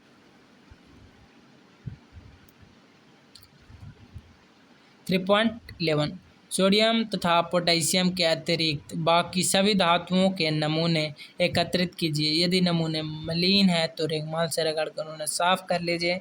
सोडियम तथा पोटेशियम को नहीं लीजिए क्योंकि वे ठंडे जल के साथ भी तेजी से अभिक्रिया करते हैं। यहाँ पे वार्निंग क्या दिया कि सोडियम और पोटेशियम को नहीं लेना है। क्यों? क्योंकि वो ठंडे जल के साथ भी तेजी से अभिक्रिया करता है। ठीक है, आगे आते हैं। नमूने को अलग अलग तनु हाइड्रोक्लोरिक अम्ल युक्त परख नलियों में डालिए। थर्मामीटर को परख नली में इस प्रकार लटका दे कि उसका बल्ब अम्ल में डूब जाए। ठीक है, नमूनों को अलग अलग तनु हाइड्रोक्लोरिक अम्ल युक्त परख नलियों में डालिए। परख नलियों में डालना है। थर्मामीटर को परख नलियों में इस प्रकार लटका दें। अब थर्मामीटर को परख नली में लटकाना है। ठीक है, उसका बल्ब अम्ल में डूब जाए। बुलबुले बनाने की दर का सावधानीपूर्वक परीक्षण कीजिए। आप बुलबुले की दर को सावधानीपूर्वक परीक्षण करना। कौन सी धातुएं तनु हाइड्रोक्लोरिक अम्ल के साथ तेजी से अभिक्रिया करती है? आप बताओ, कौन सी धातुएं हैं जो तनु हाइड्रोक्लोरिक अम्ल के साथ तेजी से अभिक्रिया करती है? ये नोट करना है। ठीक है, आप क्या करना, आपने किस धातु के साथ सबसे अधिक ताप रिकॉर्ड किया, आप कौन सा सबसे अधिक टेम्परेचर उत्पन्न किया वो देखना। धातु अम्ल के साथ अभिक्रियाशीलता के आधार पर धातुओं को अवरोही क्रम में लिखिए। इसी प्रकार करेगा जिस प्रकार हम लोग जल के साथ किए थे। ठीक है, तो आइए हम लोग पढ़ते हैं। ये तनु हाइड्रोक्लोरिक अम्ल के साथ मैग्नीशियम, एल्युमिनियम, जिंक तथा आयरन की अभिक्रियाओं के लिए एक समीकरण लिखिए। क्या लिखना है? तनु हाइड्रोक्लोरिक अम्ल इसके साथ मैग्नीशियम, एल्युमिनियम, जिंक, आयरन के लिए समीकरण लिखिए। जैसे कि हम एक लिख के बताते हैं, HCl है। ठीक है, ये आगे रखना है मैग्नीशियम। ठीक है, Mg2HCl थी, Mg2Cl2 प्लस हाइड्रोजन ये मुक्त करेगा और ये रिएक्शन कर लेगा। तो यहाँ पे क्या कर रहा है, जब धातुएं नाइट्रिक अम्ल के साथ अभिक्रिया करती है, नाइट्रिक अम्ल को क्या बोला जाता है? सोरिक अम्ल। ठीक है, सोरिक अम्ल, नाइट्रिक अम्ल, HNO3। ठीक है, जब हाइड्रोजन गैस उत्सर्जित नहीं होती है, धातुएं नाइट्रिक अम्ल के साथ अभिक्रिया करती है तब हाइड्रोजन गैस उत्सर्जित नहीं होती है। क्यों नहीं होती है? क्योंकि नाइट्रिक अम्ल एक प्रबल ऑक्सीकारक है। ठीक है, जो उत्पन्न H2 को ऑक्सीकृत करके जल में परिवर्तित कर देता और इसको ऑक्सीकृत करके जल में परिवर्तित कर देता है। स्वयं नाइट्रोजन के किसी भी ऑक्साइड में अपचायित हो जाता है। ठीक है, ये ध्यान देना है। लेकिन मैग्नीशियम एवं मैग्नीज अति तनु HNO3 के साथ अभिक्रिया करके H2 गैस उत्सर्जित करती है। यहाँ पे क्या बोल रहा है कि धातुएं जब नाइट्रिक अम्ल के साथ अभिक्रिया करती है तो हाइड्रोजन नहीं प्रदान करती है। क्यों?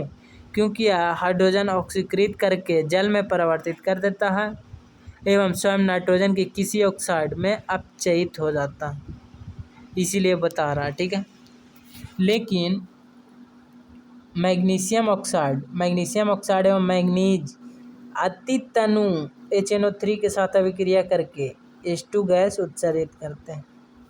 लेकिन ये दोनों तत्व है जिससे नाइट्रिक अम्ल अभिक्रिया करके हाइड्रोजन गैस उत्सर्जित करते हैं। ठीक है, ध्यान देने वाली बात है। आगे आते हैं। क्या क्रियाकलाप 3.11 में आपने देखा होगा कि बुलबुले बनाने की दर मैग्नीशियम के साथ सबसे अधिक थी। इस स्थिति में अभिक्रिया सबसे अधिक ऊष्मक्षेपी थी। अभिक्रियाशीलता श्रेणी इस प्रकार घटती है, इस क्रम में घटती है: मैग्नीशियम, एल्युमिनियम, जिंक, फेरस। ठीक है। कॉपर की स्थिति में न तो बुलबुले बनते हैं और न ही ताप में कोई परिवर्तन होता है। क्या बोल रहा है? कॉपर की स्थिति में न तो बुलबुले बनते हैं और न ही कोई ताप परिवर्तित होता है। इससे पता चलता है कि कॉपर तनु HCl के साथ अभिक्रिया नहीं करती है। क्या करता पता चलता है कि कॉपर है जो तनु HCl के साथ अभिक्रिया नहीं करता है। अब आते हैं एक्वारिजिया क्या बोलता है? एक्वारिजिया इम्पोर्टेंट है, इसका रेशियो पूछ देता है। ठीक है, आगे पढ़ते हैं इसमें, उसके बाद रेशियो समझ में आया। एक्वारिजिया रॉयल जेल का लैटिन शब्द है। यह एक्वारिजिया क्या है? रॉयल जेल का लैटिन शब्द। 3.8 के अनुपात में सांद्र हाइड्रोक्लोरिक अम्ल, सांद्र मतलब एकदम पूरा सांद्र होता है। सांद्र मतलब कि इसमें HCl की मात्रा बहुत ज़्यादा। ठीक है, और तनु कहने का मतलब पतला। ठीक है, सांद्र HCl का अनुपात 3 रहना चाहिए। और एक क्या है? सांद्र नाइट्रिक अम्ल HNO3 सोरिक अम्ल। ठीक है, ये एक अनुपात में रहना चाहिए का ताज़ा मिश्रण होता है। 3.1 में क्या क्या होता है? 3.1 में सांद्र HCl और सांद्र नाइट्रिक अम्ल 1 के रेशियो में होता है। ठीक है, यह गोल्ड को गला सकता है। यहाँ पे हम लोग के सर एक बार बता रहे थे कि बहुत सारे होते हैं जो चोर होते हैं, बहुत सारे गोल्ड रखे रहते हैं। अगर पुलिस आया छापा मारने तो एक्वारिजिया में डाल देता है, गल जाता है, मिलता ही नहीं है। ठीक है, तो जबकि दोनों में से किसी अम्ल में अकेले क्षमता नहीं होती है कि गोल्ड को गला सकता है। ठीक है, एक्वारिजिया भवकता द्रव्य होने के साथ प्रबल संक्षारक है। एक्वारिजिया क्या? भवकता द्रव्य होने के साथ प्रबल संक्षारक है। ठीक है, तुरंत संक्षारक। यह उन अभिक्रमकों में से एक है जो गोल्ड एवं प्लैटिनम को गलाने में समर्थ होता है। ये इम्पोर्टेंट है, गोल्ड एवं प्लैटिनम को भी गलाने में सक्षम कौन है? एक्वारिजिया। रेशियो कितना? 3.1। किसका रेशियो? HCl और HNO3 का। ठीक है, ये ध्यान रखिएगा एक्वारिजिया की प्रॉपर्टी। ठीक है, आगे आते हैं, 9वां पेज नंबर है। अन्य धातु लवणों के विलयन के साथ धातुओं कैसे अभिक्रिया करती है? 3.12 में हम लोग पढ़ते हैं, कॉपर का एक स्वच्छ तार एवं आयरन की एक कील लीजिए। क्या करना है? कॉपर का एक स्वच्छ तार लेना, आयरन की एक कील लेना है। ठीक है, और उसके बाद क्या? ये क्रियाकलाप करना है। ठीक है, तो क्या बोल रहा है कि अन्य धातु लवणों के विलयन के साथ धातुएं कैसे अभिक्रिया करती है? अन्य धातु लवणों के विलयन के साथ धातुएं कैसे अभिक्रिया करती है उसको बारे में ये है। तो कॉपर का एक स्वच्छ तार एवं आयरन की एक कील लीजिए। कॉपर के तार को परख नली में आयरन सल्फेट के विलयन तथा आयरन की कील को दूसरी परख नली में रखें।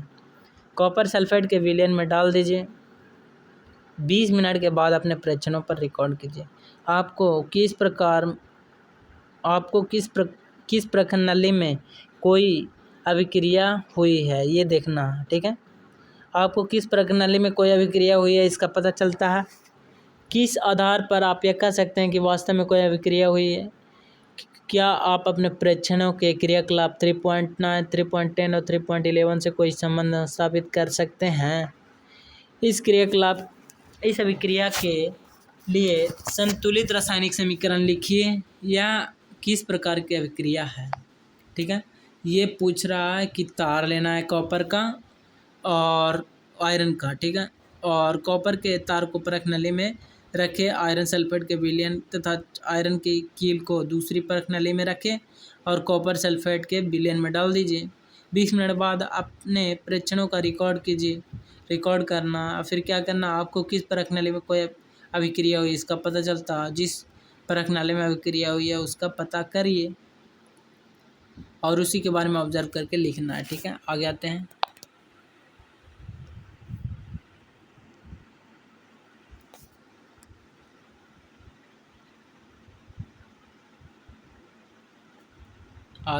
कौन से थे ये? अभिक्रियाशील धातु अपने से कम अभिक्रियाशील धातु को उसके यौगिक के विलयन या गलित अवस्था में विस्थापित कर देती है। हम लोग पढ़े हैं कि जो अधिक अभिक्रियाशील होता है वो कम अभिक्रियाशील को विस्थापित कर देता है पिछले क्लास में। ठीक है, तो वहीं पे यहाँ बोल रहा है कि अभिक्रियाशील धातु अपने से कम अभिक्रियाशील धातु को उनके यौगिक के विलयन या गलित अवस्था में विस्थापित कर देती है। पिछले खंड में हमने देखा कि सभी धातुओं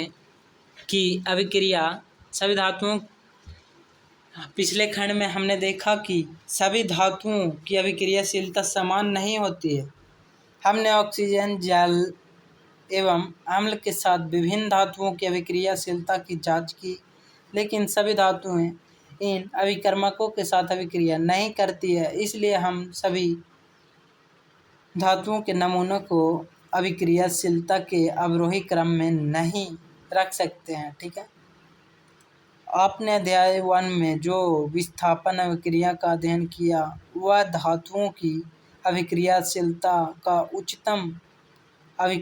का उत्तम प्रमाण प्रस्तुत करता है। ठीक है, इसे समझना बहुत ही आसान है, सरल है, मगर धातु ए धातु बी को उसके विलयन से विस्थापित कर देती है। ठीक है, तो यह धातु बी की अपेक्षा अधिक अभिक्रियाशील है। क्या बोल रहा है यहाँ पे कि अध्याय 1 में जो विस्थापन अभिक्रिया का अध्ययन किया था वह धातुओं की अभिक्रियाशीलता का उत्तम प्रमाण प्रस्तुत करता है। वो धातुओं की अभिक्रियाशीलता का उत्तम प्रमाण प्रस्तुत करता है। इसे समझना बहुत ही आसान है। जो विस्थापित कर दे रहा है वो अधिक अभिक्रियाशील है और जो कम विस्थापित कर रहा है वो नहीं है। अगर धातु ए धातु बी को उसके विलयन से विस्थापित कर देती है तो यह धातु बी की अपेक्षा अधिक अभिक्रियाशील है। हाँ, जिसको हटा के खुद जगह ले लिया वो तो अधिक अभिक्रियाशील रहेगा ही। ठीक है, तो यहाँ पे भी वही कह रहा है, धातु ए प्लस धातु बी का विलयन यहाँ पे क्या बना रहा है, ए का लवण प्लस धातु बी।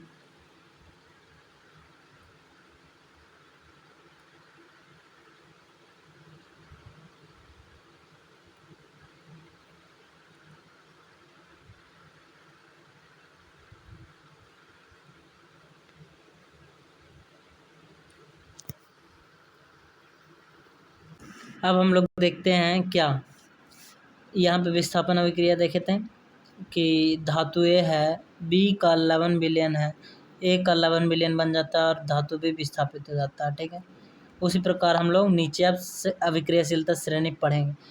लेकिन यहाँ पे क्या है, 3.12 में आपके परीक्षणों के आधार पर कॉपर तथा आयरन में से कौन से अधिक अभिक्रियाशील है? तो मेरे अंदाज से तो कॉपर ही होगा यार। ठीक है, अब सक्रियशीलता श्रेणी कर रहा है ये बहुत काम की चीज़ है, इसको ध्यान दीजिएगा। सक्रियता श्रेणी वह सूची है जिसमें धातुओं की क्रियाशीलता को अवरोही क्रम में व्यवस्थित किया जाता है।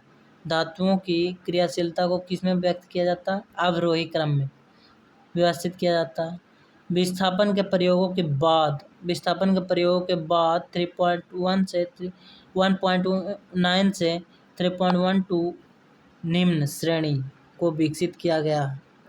यानी कि ये सारे परीक्षणों को करने के बाद विकसित किया गया है, जिसे सक्रियताशीलता श्रेणी कहा गया है। ठीक है, सक्रियता श्रेणी धातुओं की सापेक्ष अभिक्रियाशीलता श्रेणी।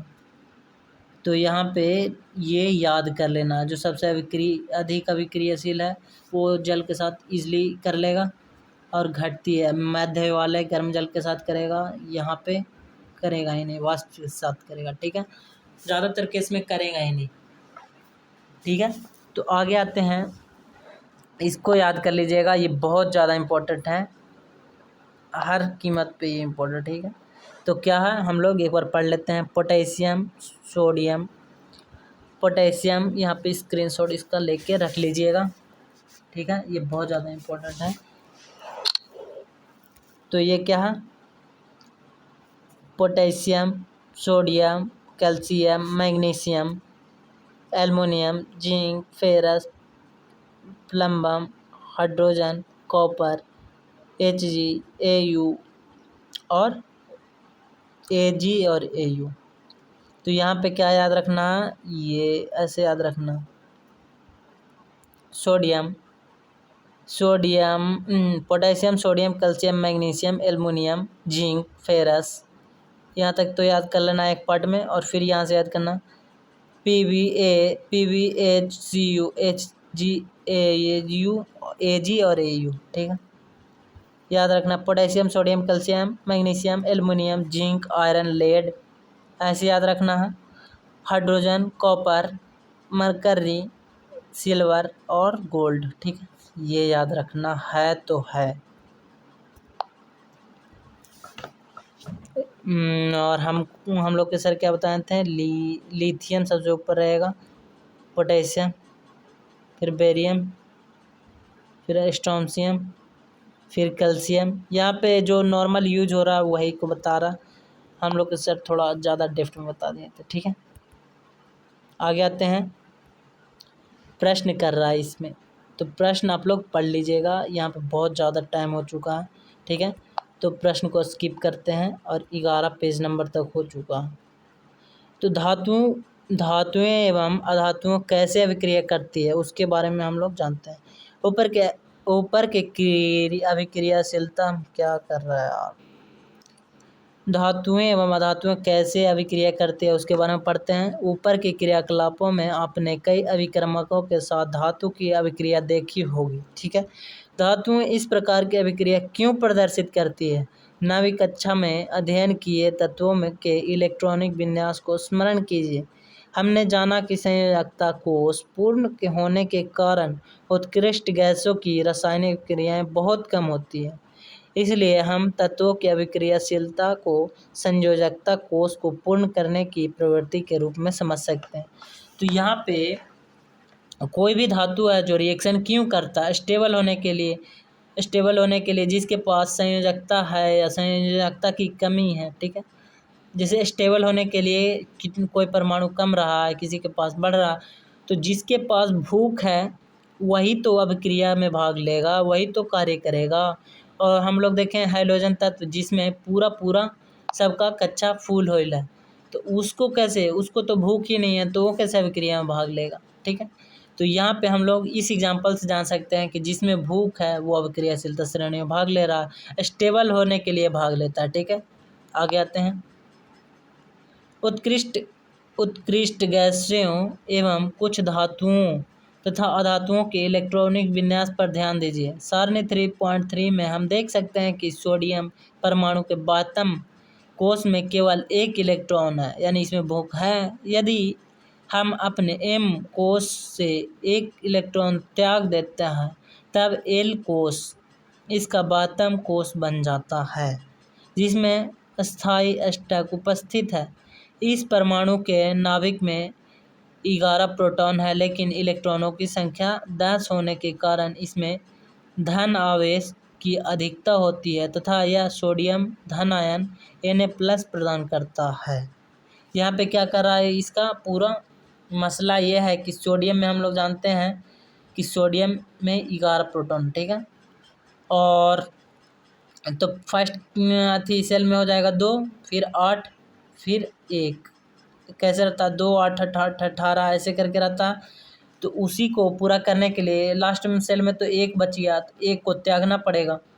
जैसे कि फर्स्ट सेल मान के चलिए ये है, ठीक है, सेकंड सेल ये है 8 वाला, ठीक है, थर्ड सेल ये है, तो थर्ड सेल 1 है, तो 1 से तो रिलीज़ करने में बहुत ईजिली हो जाएगा, यहाँ से रिलीज़ कर सकते हैं, लेकिन 7 और ग्रहण करना बहुत मुश्किल हो जाएगा अकॉर्डिंग टू रिलीज़, ठीक है।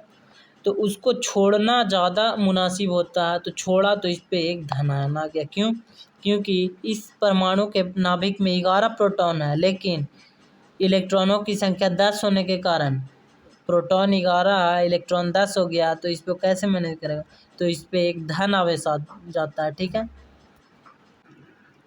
कि अगर इस परमाणु के नाभिक में 11 प्रोटॉन है लेकिन 10 इलेक्ट्रॉन होने के कारण इसमें एक धन आवेश की अधिकता होती है, इसलिए सोडियम धन आयन Na+ प्रदान करता है। दूसरी ओर क्या करा, क्लोरीन के बातम कोष में 7 इलेक्ट्रॉन होते हैं तथा वे अष्टक पूर्ण होने के लिए इसे 1 इलेक्ट्रॉन की आवश्यकता होती है। यदि सोडियम एवं क्लोरीन अभिक्रिया करे तो सोडियम द्वारा त्यागा गया 1 इलेक्ट्रॉन क्लोरीन ग्रहण कर लेता है। यदि सोडियम एवं क्लोरीन अभिक्रिया करे तो सोडियम द्वारा त्यागा गया 1 इलेक्ट्रॉन क्लोरीन ग्रहण कर लेता है। हम लोग यहाँ क्या देख रहे हैं कि क्लोरीन है, क्लोरीन के बातम कक्षा में 7 इलेक्ट्रॉन है। ठीक है, उसको अष्टक पूरा करने के लिए कितना चाहिए, उसको अष्टक पूरा करने के लिए 1 और चाहिए। ठीक है, और हम लोग जानते हैं कि सोडियम के पास 1 है, ठीक है, प्लस के रूप में, तो ये इसको दे देगा 1। ठीक है, तो ये 7 पूरा हो के 8 हो जाएगा, और ये भी ऑक्टेट पूरा, ये भी ऑक्टेट पूरा, दोनों स्टेबल। ठीक है, तो इसीलिए अभिक्रिया करता है। तो यहाँ पे यही बताने की कोशिश कर रहा है कि क्लोरीन के बातम कोष में 7 इलेक्ट्रॉन होते हैं तथा अष्टक पूर्ण होने के लिए इसे 1 इलेक्ट्रॉन की आवश्यकता होती है। यदि सोडियम एवं क्लोरीन अभिक्रिया करे तो सोडियम द्वारा त्यागा गया 1 इलेक्ट्रॉन क्लोरीन ग्रहण कर लेता है। 1 इलेक्ट्रॉन ग्रहण करके क्लोरीन परमाणु इकाई ऋण आवेश प्राप्त करता है। ठीक है, क्योंकि इसके नाभिक में 7 प्रोटॉन होते हैं। ठीक है, इसके नाभिक में कितने प्रोटॉन होते हैं, 7 प्रोटॉन होते हैं तथा इसके K, L एवं M कोषों में 18 इलेक्ट्रॉन होते हैं। समझ में आ रहा ना कि इसके साथ यहाँ पे क्या कर रहा है कि सोडियम द्वारा त्यागा गया 1 इलेक्ट्रॉन क्लोरीन ग्रहण कर लेता है। यहाँ तक तो ठीक है। उसके बाद क्या आता है कि 1 इलेक्ट्रॉन ग्रहण करके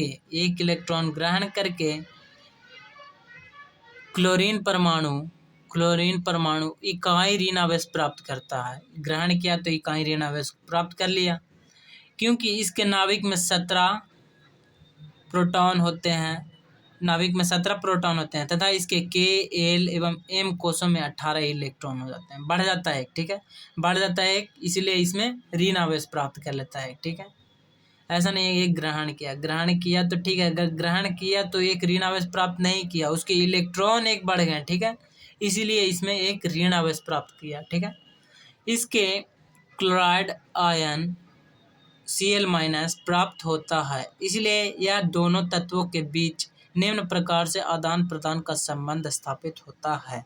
आइए देखते हैं कैसे।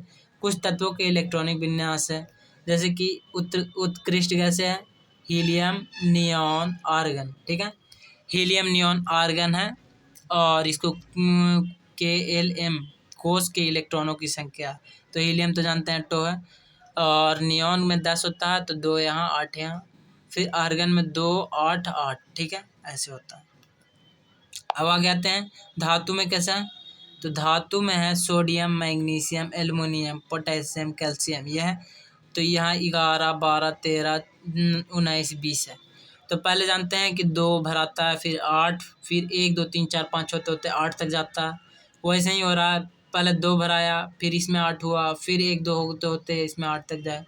ऐसे अगर आपको समझ में नहीं आ रहा तो ऐसे भराता है। इसका रूल है, रूल कैसे है कि पहले जैसे कि K सेल में 2 भराता है, इसमें लिमिट है 2, इसमें 8, इसमें 8, इसमें भी। ठीक है, तो ऐसे करना 2, 8, 18, थर्ड में 18 होता है। ठीक है, तो जब तक इसमें 2 हो गया, ठीक है, फिर इसमें 1 से स्टार्ट होगा, फिर 2 होगा, फिर 3 होगा, फिर 4 होगा, फिर 5 होगा, फिर 6 होगा, ऐसे करके 8 तक जाएगा। ठीक है, फिर ये 8 पूरा हो जाएगा तो फिर यहाँ पे जाएगा, यहाँ पे 1 होगा, 2 होगा, 3 होगा, 4 होगा, इसमें भी 8 तक जाएगा, फिर यहाँ फुल हो जाएगा, तब इसमें जाएगा।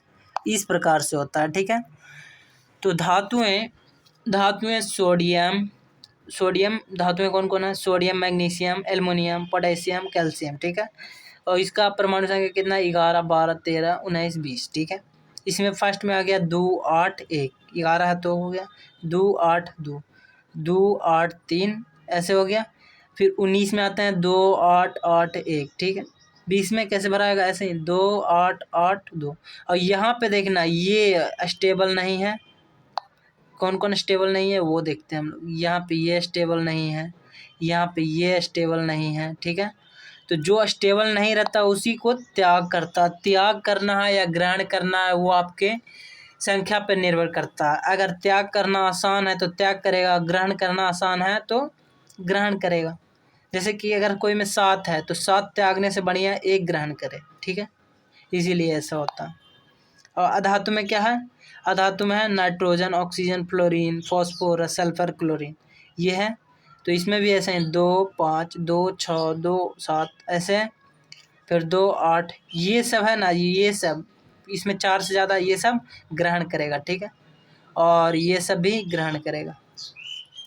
तो यहाँ पे हम ये बताना चाहते हैं कि धातुएं हैं जो त्याग कर रहा है, देखिए, ठीक है। और अधातुएं हैं जो ग्रहण कर रहा है। समझ में आ रहा है बात।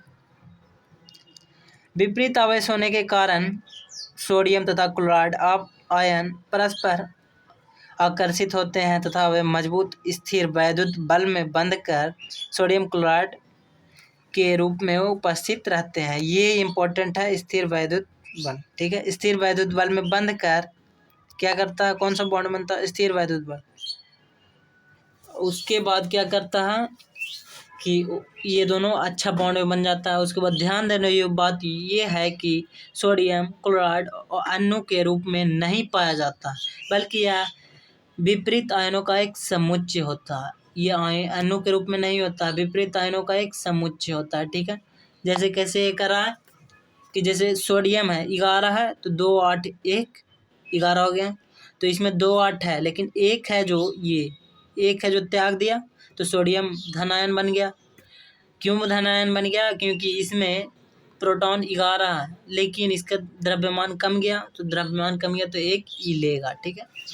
उसी प्रकार ये कह रहा है कि 2 8 7 2 8 7 है, इसमें 1 ग्रहण करना है तो 1 प्लस ई माइनस ले लिया, ठीक है। तो ई माइनस लिया तो इसमें नेगेटिव चार्ज आ गया और 2 8 8 ये हो गया, ये ऑक्टेट फुल हो गया। अब यहाँ से ये नेगेटिव और ये पॉजिटिव, ठीक है। यहाँ पे ये पॉजिटिव है तो ये दोनों आपस में आदान प्रदान कर लेगा। ये तो चार्ज बता रहा है कि हाँ यहाँ पे ये बॉन्ड की तरह होगा, ठीक है। ये बता रहा है कि हाँ मेरे पास अवेलेबल है, ये बता रहा है हाँ मेरे पास भी अवेलेबल है कि मैं ले सकता हूँ, ये इसके पास अवेलेबल है कि हाँ मैं दे सकता हूँ, ठीक है। तो ऐसा है। तो यहाँ पे सोडियम के पास अवेलेबल है तो इसको यहाँ से डोनेट कर दिया, आप देख सकते हैं डोनेट कर दिया तो इस पर प्लस है इस पर माइनस है, ऐसा है, ठीक है। आगे आते हैं। अब एक और आयनिक यौगिक मैग्नीशियम क्लोराइड के निर्माण को चित्र 3.6 में दर्शाया गया है। मैग्नीशियम क्लोराइड के निर्माण को कैसे दर्शाया गया, चित्र 3.6 में दर्शाया गया, ठीक है। तो चित्र 3.6 में कैसे दर्शाया गया, तो मैग्नीशियम क्लोराइड हम लोग जानते हैं 12 मैग्नीशियम 12 पे है तो मैग्नीशियम में 2 है तो 2 तो त्याग कर ही देगा तो +2 आ गया। और इस पे है क्लोराइड है, क्लोराइड पे 7 है तो 1 इस पे ग्रहण करना पड़ेगा, इसको तो ग्रहण करना पड़ेगा। तो यहाँ पे दोनों आएगा, ये दोनों आ गया, एक इसको दे दिया एक इसको दे दिया और ये हो गया, ठीक है। तो मैग्नीशियम में इसीलिए Cl2 लगता है MgCl2, ठीक है। ये हो गया। वैलेंसी उसी को दर्शाता है, ठीक ना, वैलेंसी उसी को दर्शाता है। क्लोराइड यहाँ पे 2 है तो 2 है, क्लोरीन भी 2, ठीक है। एक एक दे दिया, फिर यहाँ पे भी क्लोरीन 2 हो गया और ये यहाँ पे हो गया। यहाँ पे 2 क्यों दर्शा रहा है कि ये 2 दिया है, ठीक है। मैग्नीशियम क्लोराइड का निर्माण कैसे होता है ये आपने देख लिया। अब आते हैं धातु से धातु से अधातु में इलेक्ट्रॉन के स्थानांतरण से बने यौगिक को आयनिक यौगिक या वैद्युत संयोजक यौगिक कहा जाता है। ये इम्पोर्टेंट ध्यान रखना है क्या, कि धातु से अधातु में इलेक्ट्रॉन का स्थानांतरण धातु से अधातु में क्यों होता है, क्योंकि धातु का ऑक्टेट पूरा नहीं होता है, इसका बहुत ज़्यादा ग्रहण करना पड़ता है। उससे अच्छा कि ये त्याग ही देता है, तो त्याग करने के लिए इस पे पॉजिटिव होता है, और ये पॉजिटिव होता है तो अधातु में हम लोग जानते हैं नेगेटिव चार्ज होता है, तो नेगेटिव चार्ज दे देता है। ठीक है, तो ये देता है, तो इसी को कहते हैं इलेक्ट्रॉन का स्थानांतरण। ठीक है, तो ये बोल रहा धातु से अधातु में इलेक्ट्रॉनों के स्थानांतरण से बने यौगिक को आयनिक यौगिक, ठीक है, आयनिक यौगिक कहते हैं। वैद्युत संयोजक यौगिक भी कहा जाता है इसका, दोनों में आयनिक यौगिक या वैद्युत संयोजक यौगिक। ठीक है, क्या आप MgCl2 में उपस्थित धन आयन एवं ऋण आयन का नाम बता सकते हैं? तो हाँ, धन आयन एवं ऋण आयन का नाम आप लोग ऊपर देखकर बता सकते हैं। ठीक है, आयनिक यहाँ पे धन आयन हम मैग्नीशियम है और ये ऋण आयन। ठीक है, अब यहाँ पे क्या कर रहा है कि आयनिक यौगिक के गुणधर्म, आयनिक यौगिक के गुणधर्म, आयनिक यौगिक का गुणधर्म क्या है, क्या प्रॉपर्टीज है, तो उसके बारे में हम लोग जानते हैं। 7 पेज पढ़ने स्पीड में पढ़ना होगा। ठीक है, आयनिक यौगिक के गुणधर्मों के बारे में जानने के लिए निम्न क्रियाकलाप जानते हैं। ठीक है, क्रियाकलाप करना बहुत जरूरी है। ठीक है, हम लोग के पास साधन उपलब्ध नहीं रहता इसलिए नहीं कर पाते हैं, लेकिन जिनके पास साधन उपलब्ध है स्कूल में या कहीं भी वो करें। ठीक है, विज्ञान की प्रयोगशाला में सोडियम क्लोराइड, पोटेशियम आयोडाइड और बेरियम क्लोराइड या किसी अन्य लवण का एक नमूना लीजिए। इन लवणों की भौतिक अवस्था क्या है? देखिए, धातु के स्पैचुला पर, स्पैचुला पता नहीं क्या, धातु के स्पैचुला पर छोटी मात्रा में नमूने को लीजिए तथा इसे ज्वाला पर गर्म कीजिए। ठीक है, यहाँ पे ये बोल रहा है यार, ये बोल रहा है धातु के स्पैचुला ये है। ठीक है, ठीक है, ये बर्नर है और यहाँ पे गर्म कर रहा है स्पैचुला पर। ठीक है, समझ में आ गया स्पैचुला क्या होता है? धातु के स्पैचुला पर छोटी मात्रा में नमूने लीजिए तथा इसे गर्म ज्वाला पर गर्म कीजिए। अन्य नमूनों के साथ भी यही क्रिया दोहराइए। क्या आप क्या देखते हैं? क्या ये नमूने ज्वाला के रंग प्रदान करते हैं, ज्वाला को रंग प्रदान करते हैं? क्या यौगिक पिघलते हैं? ये सब चेक करना है आपको। ठीक है, नमूने को जल, पेट्रोल एवं केरोसिन में घोलने का प्रयास कीजिए। क्या यह घुलनशील है? चित्र 3.8 की तरह एक परिपथ बनाइए और किसी एक लवण के विलयन में इलेक्ट्रोड डाल दीजिए। ठीक है, लवण के विलयन में इलेक्ट्रोड डालना है। क्या आप देखते हैं, आप क्या देखते हैं? इसी प्रकार अन्य नमूने के साथ भी कीजिए। इन क्रियाओं की यौगिक की प्रकृति के संबंध में आप क्या निष्कर्ष निकालते हैं? यहाँ पे करने बोल रहा है ये 2 प्रयोग, ये प्रयोग भी और नीचे वाला प्रयोग भी। ठीक है, तो ये 2 प्रयोग करने बोल रहा है और पूछ रहा है कि इसमें विद्युत का प्रवाह हो रहा है या नहीं हो रहा है, और इसमें पूछ रहा है कैसा हो रहा है, लिक्विड पिघलता है या नहीं, लिक्विड होता है या नहीं, ठोस है कैसा है, रंग परिवर्तन होता है या नहीं, ये सब। ठीक है, तो आते हैं आगे। कुछ आयनिक यौगिकों के गलनांक एवं क्वथनांक, ये ध्यान देना है। ऐसे रटना नहीं है लेकिन फिर भी देख लीजिएगा, 4-5 ही तो है। आयनिक यौगिक है, इसमें ध्यान दीजिएगा, एक धातु रहेगा एक अधातु। ठीक है, इलेक्ट्रॉनों के स्थानांतरण से बनता है। हम लोग जानते हैं इलेक्ट्रॉन देता है धातु और लेता है कौन? अधातु। ठीक है, तो आयनिक यौगिक का निर्माण होता है। अब आते हैं कि NaCl का गलनांक कितना होता है? 1074। ठीक है, केल्विन, बहुत ज़्यादा होता है 1074 केल्विन। इसमें अगर सेल्सियस में बदलना 273 घटा दीजिए। ठीक है, और क्वथनांक भी, ठीक है, कितना ज़्यादा है देखिए, गलनांक 1074, इसका 1686। लिथियम का कितना? 887, इसका 1600 गलनांक है। कैल्शियम क्लोराइड का 1045 और इसका 1900। और कैल्शियम ऑक्साइड का है 2850, इसका 3120। और मैग्नीशियम क्लोराइड का 981 और इसका क्या है गलनांक?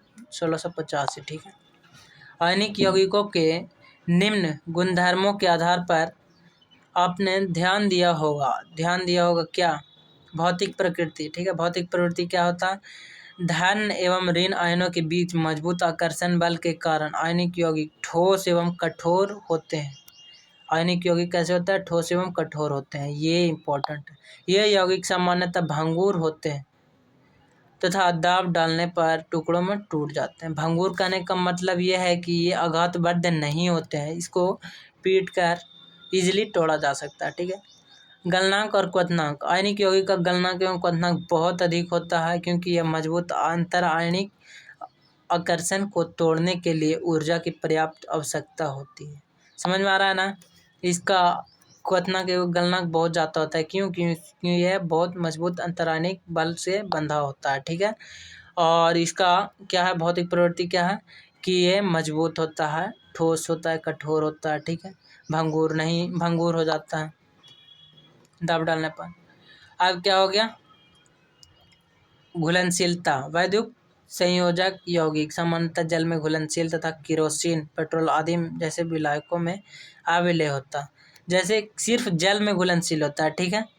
वैद्युत संयोजक यौगिक है जो जल में घुलनशील होते हैं, लेकिन केरोसिन, पेट्रोल जैसे विलायकों में अघुलनशील होते हैं, इसमें घुलते नहीं हैं। केरोसिन, पेट्रोल ये सब में नहीं घुलते हैं, लेकिन जल में इजीली घुल जाते हैं। ठीक है। आगे आते हैं विद्युत चालकता। किसी विलयन से विद्युत के चालन के लिए अवशोषित कणों की गतिशीलता आवश्यक है। आयनिक यौगिक के जलीय विलयन में आयन उपस्थित होते हैं। जब विलयन में विद्युत धारा प्रवाहित की जाती है तो यह आयन अपने विपरीत इलेक्ट्रोड की ओर गमन करने लगता है। ठोस अवस्था में आयनिक यौगिक विद्युत का चालन नहीं करता, क्योंकि ठोस अवस्था में दृढ़ संरचना के कारण आयनों की गति संभव नहीं होती है। लेकिन आयनिक यौगिक गलित अवस्था में विद्युत का चालन करती है, क्योंकि गलित अवस्था में विपरीत आवेश वाले आयनों के मध्य स्थिर वैद्युत आकर्षण बल ऊष्मा के कारण कमजोर पड़ जाते हैं। ठीक है। ऊष्मा के कारण कमजोर पड़ जाते हैं, इसलिए आयन स्वतंत्र रूप से गमन करते हैं एवं विद्युत का चालन करते हैं। समझ में आ रहा है क्या बोलना चाह रहे हैं हम? बोलना ये चाह रहे हैं कि आयनिक यौगिक होता है जो ठोस अवस्था में विद्युत का चालन नहीं करता है। ठीक है। लेकिन गलित अवस्था में, द्रव अवस्था में रहता है तो विद्युत का चालन करता है। क्यों? क्योंकि इसके आयन फिर विद्युत का चालन कर पाते हैं, लेकिन ठोस अवस्था में इसके चालन विद्युत का सुचालक नहीं होता। ठीक है। प्रश्न: सोडियम, ऑक्सीजन एवं मैग्नीशियम के लिए इलेक्ट्रॉन बिंदु संरचना लिखनी। जैसे कि इलेक्ट्रॉन बिंदु संरचना है, सोडियम ऐसे है तो इसमें डॉट डॉट से दर्शाना 11 आइटम। ठीक है। वो इलेक्ट्रॉन के स्थानांतरण के द्वारा Na2 एवं MgO का निर्माण दर्शाइए। ये तो इजली है, ऊपर जैसे एक यहाँ से दिया था जो करना वैसे करना। ठीक है। इन यौगिकों में कौन से आयन उपस्थित होते हैं ये भी ध्यान देना। आयनिक यौगिक में का गलनांक उच्च होता है, आयनिक यौगिक का गलनांक उच्च होता है, ये भी ध्यान देना। क्यों उच्च होता है? तो क्यों उच्च होता है हम लोग जानते हैं, ये बहुत अधिक अंतराण्विक आकर्षण बल से बंधा होता है। ठीक है। धातुओं की प्राप्ति अब कैसे होता है, वो 5-6 पेज है, पढ़ना अच्छा से ध्यान लगा कर। ठीक है। तो ट्राई करेंगे कि 20 मिनट में खत्म हो जाए। धातुओं की प्राप्ति पृथ्वी की भूपर पट्टी धातुओं का मुख्य स्रोत है। क्या? पृथ्वी की भूपर पट्टी धातुओं का मुख्य स्रोत है। समुद्री जल में भी सोडियम क्लोराइड, मैग्नीशियम क्लोराइड आदि जैसे कुछ विलेय लवण उपस्थित रहते हैं। ठीक है। ये बोलना चाह रहा है पृथ्वी की भूपर पट्टी में प्राकृतिक रूप से पाए जाने वाले तत्वों या यौगिकों को खनिज कहते हैं। ठीक है। और कुछ स्थानों पर खनिज में कोई विशेष धातु की काफ़ी मात्रा होती है जिसे निकालना लाभकारी होता है। इन खनिजों को अयस्क कहते हैं। यहाँ पे ये बताना चाह रहा है कि पृथ्वी की भूपर पट्टी में धातु का मुख्य स्रोत है। पृथ्वी की भूपर पट्टी से ही अधिकतर धातुएं निकाली जाती हैं। और ये कहना चाह रहा है कि समुद्री जल में भी सोडियम क्लोराइड, मैग्नीशियम क्लोराइड ये सब विलेय लवण उपस्थित रहते हैं। ठीक है। और फिर ये बताया कि धातुओं के भूपर पट्टी में प्राकृतिक रूप से पाए जाने वाले तत्वों या यौगिकों को क्या कहते हैं? खनिज। तो यहाँ पे याद रखना है कि खनिज किसे कहते हैं, तो खनिज इसे कहते हैं भूपर पट्टी में प्राकृतिक रूप से पाए जाने वाले यौगिक को खनिज कहते हैं। ठीक है।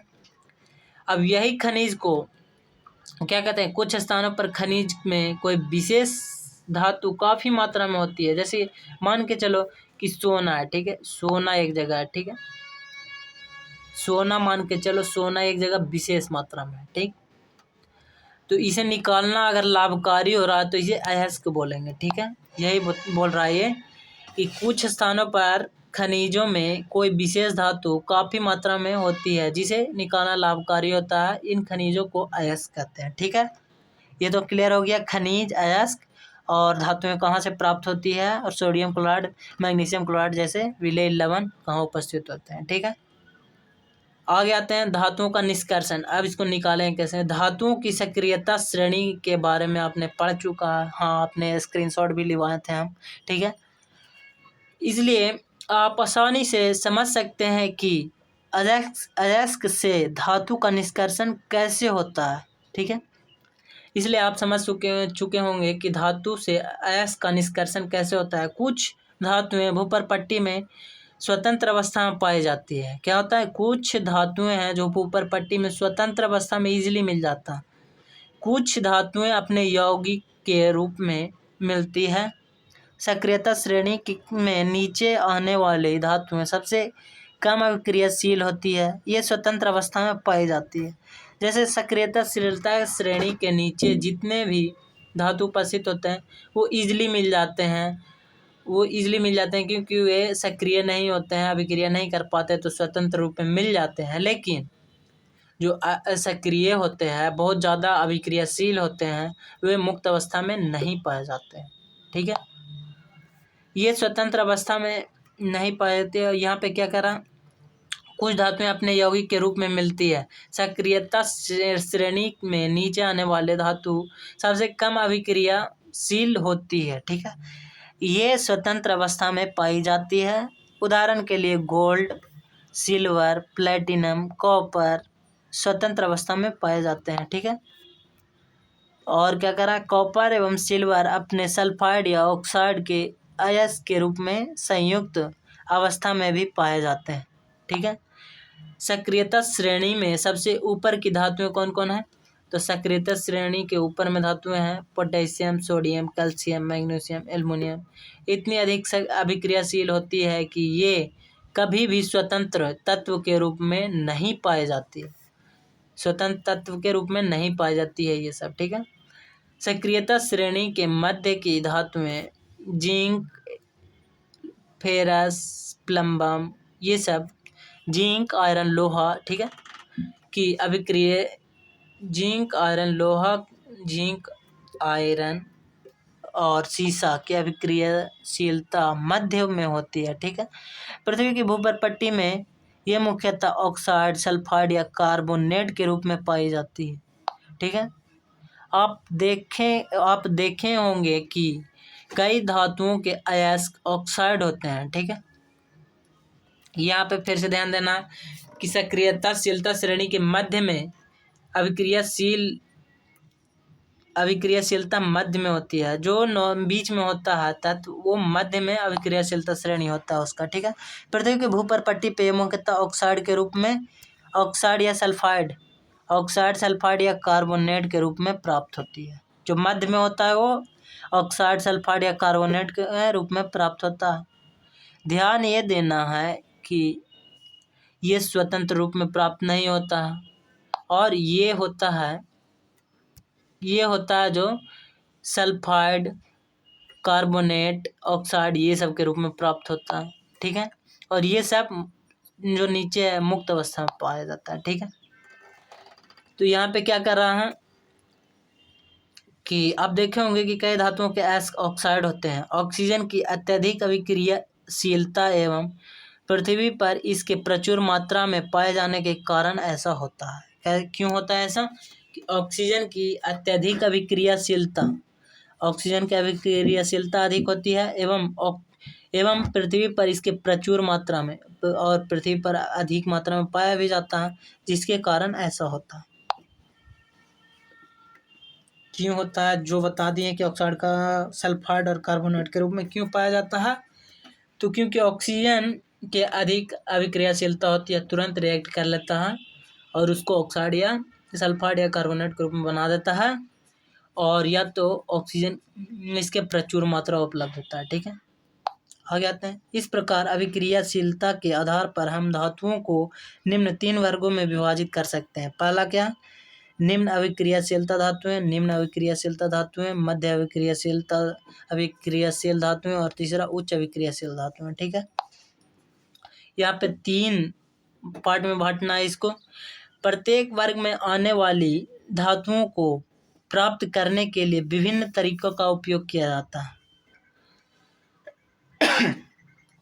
सॉरी, अब आते हैं अयस्क से शुद्ध धातु का निष्कर्षण कई चरणों में होता है। इन चरणों का सारांश चित्र 3.10 में दिया गया है। निम्न भागों में प्रत्येक चरण की विस्तृत चर्चा की गई है। यहाँ पे ये फिगर फिर से ध्यान दे दीजिएगा कि ये होता है जो मुक्त अवस्था में नहीं होता है, ये सल्फाइड, ऑक्साइड और कार्बोनेट अवस्था में होता है, ये मुक्त अवस्था में होता है। ठीक है, आगे आते हैं। ये क्या हम बोल रहा था, यहाँ पे क्या बोल रहा था? प्रत्येक वर्ग में आने वाली धातुओं को प्राप्त करने के लिए विभिन्न तरीकों का उपयोग करते हैं। मतलब कि अगर यहाँ पे पाया जाता है तो इसको शुद्ध करने के लिए अलग, यहाँ पे पाया जाता है तो अलग, और ऊपर पाया जाता है तो उसका अलग, मतलब तीनों का अलग अलग तरीका है। ठीक है, अब ये देखिए, ये इम्पोर्टेंट है, ध्यान बहुत ज़्यादा जरूरी है। अयस्क बोल रहा है, अयस्क का सांद्रण कैसे होता है? अयस्क का सांद्रण करना, तो सांद्रण करने के लिए उच्च अभिक्रियाशील धातु में फर्स्ट है, सेकंड मध्य अभिक्रियाशील धातु में, थर्ड है निम्न अभिक्रियाशील धातु। तो निम्न अभिक्रियाशील धातुओं में कौन सा हो जाएगा? सोडियम, सॉरी, सोना चांदी। यहाँ पे सल्फाइड अयस्क है, उसके बाद भर्जन होगा, धातु बनेगा, फिर परिष्करण होगा। ठीक, ये है, ये ध्यान रखना प्रक्रिया। निम्न अभिक्रियाशील में सल्फाइड, भर्जन, धातु, परिष्करण। ठीक है, ये 3 होगा। उसके बाद आते हैं कि उच्च अभिक्रियाशील में आते हैं, गलित धातु का विद्युत अपघटन, गलित धातु का विद्युत अपघटन होगा यहाँ पे, फिर शुद्ध धातु प्राप्त हो जाएगा। ये नॉर्मल प्रोसेस है। और इसके बाद आते हैं मध्य अभिक्रियाशील धातु। इसको प्राप्त करने के लिए अगर कार्बोनेट अयस्क है कि सल्फाइड अयस्क है, कार्बोनेट अयस्क है तो निस्तापन से, सल्फाइड अयस्क है तो भर्जन से। ठीक है, अब ये दोनों से आगे आया प्रोसेस तो वो प्राप्त हो जाएगा, धातु के ऑक्साइड प्राप्त होगा। ठीक है, और धातु के ऑक्साइड है तो धातु में अपचयन करवाएंगे तो फिर धातु प्राप्त हो जाएगा। ठीक है, तो यहाँ पे ध्यान देना है, फिर से एक बार देख लीजिए, बहुत ही इंपॉर्टेंट है। कैसे होता है?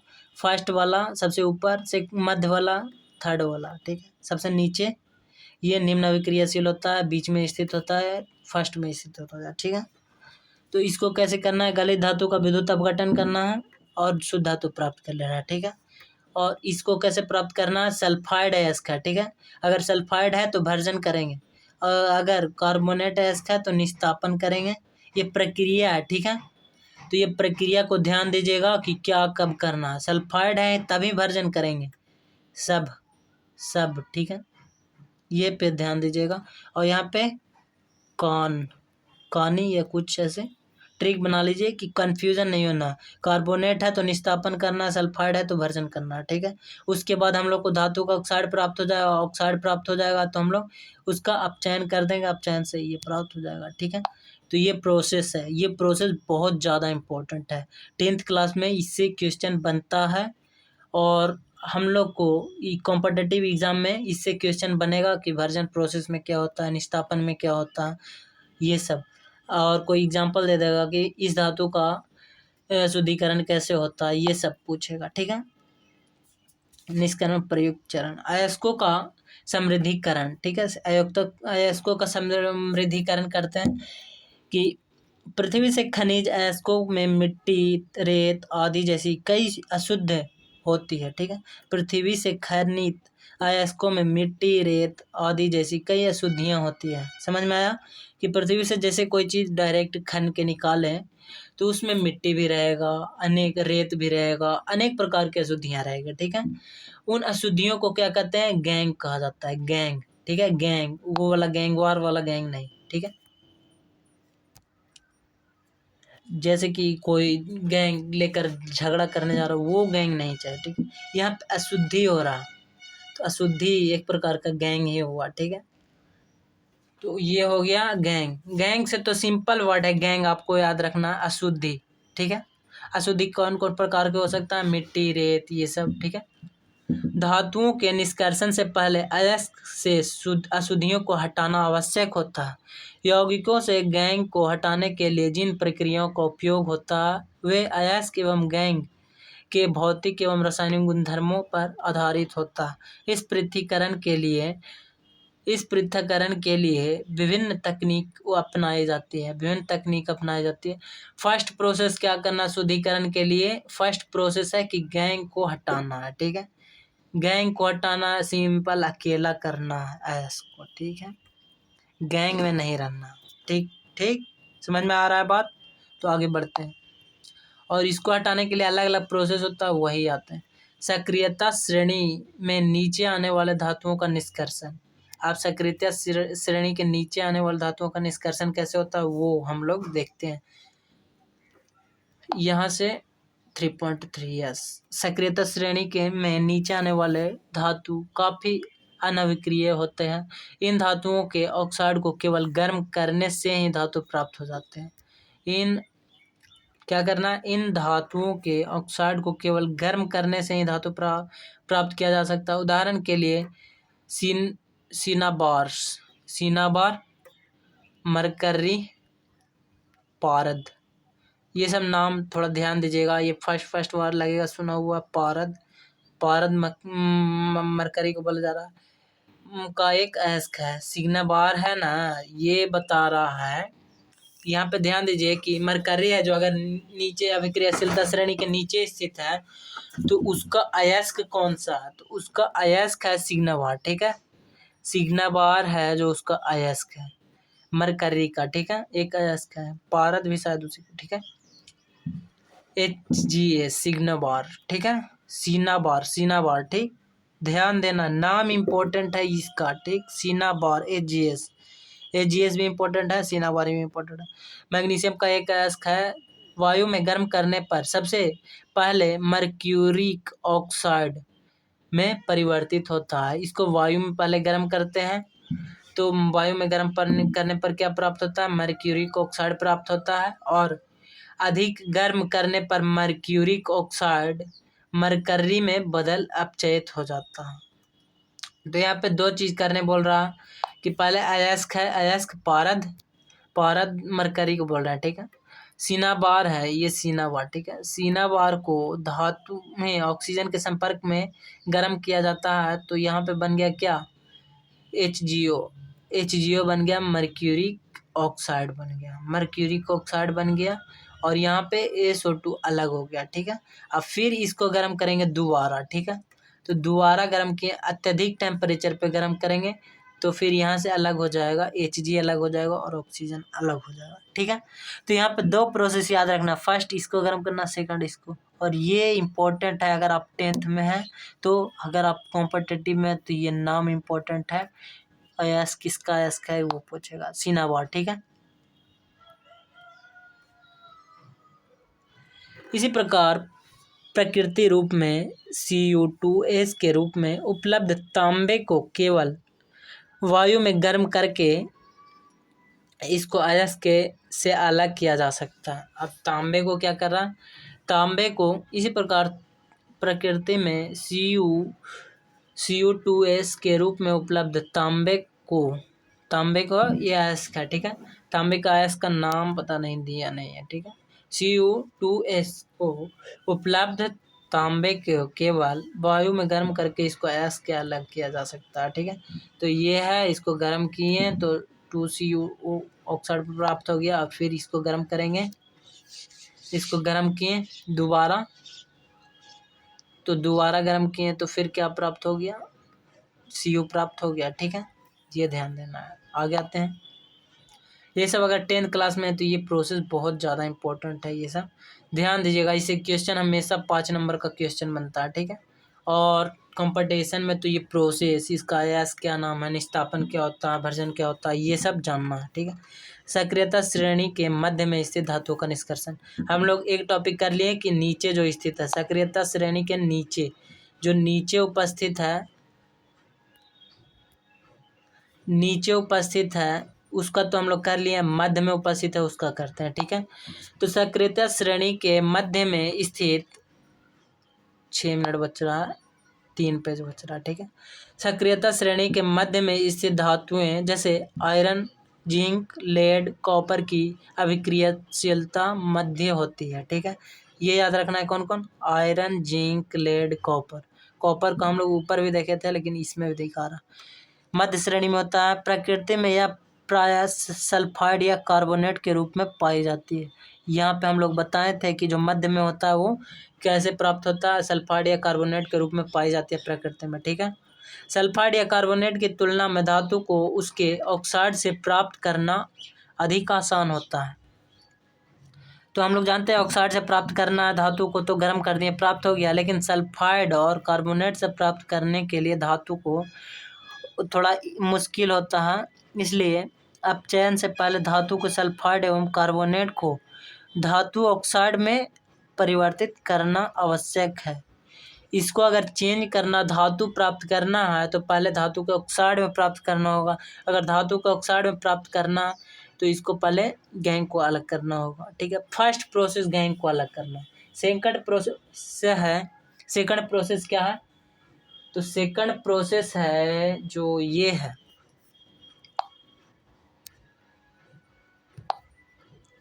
कहाँ पे हम लोग थे कि यहाँ तक थे हम लोग, पाई जाती है। सल्फाइड या कार्बोनेट की तुलना में धातु को उसके ऑक्साइड से प्राप्त करना अधिक आसान होता है। इसलिए अपचयन से पहले धातु के सल्फाइड एवं कार्बोनेट को धातु ऑक्साइड में परिवर्तित करना आवश्यक है। सल्फाइड या कार्बोनेट को धातु ऑक्साइड में परिवर्तित करना आवश्यक है।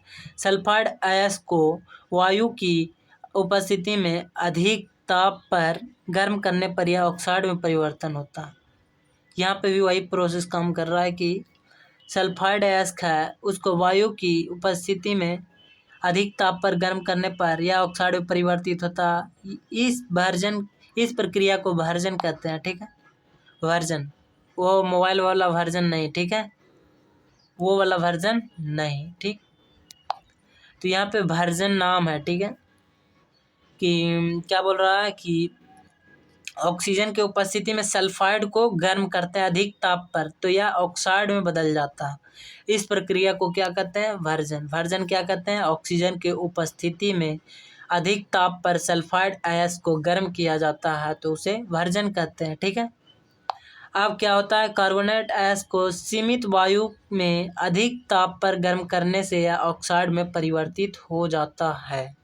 क्या बोल रहा, ऑक्साइड अयस्क को सीमित वायु में मतलब कि लिमिटेड वायु में अधिक ताप पर गर्म करने पर यह ऑक्साइड में परिवर्तित हो जाता है।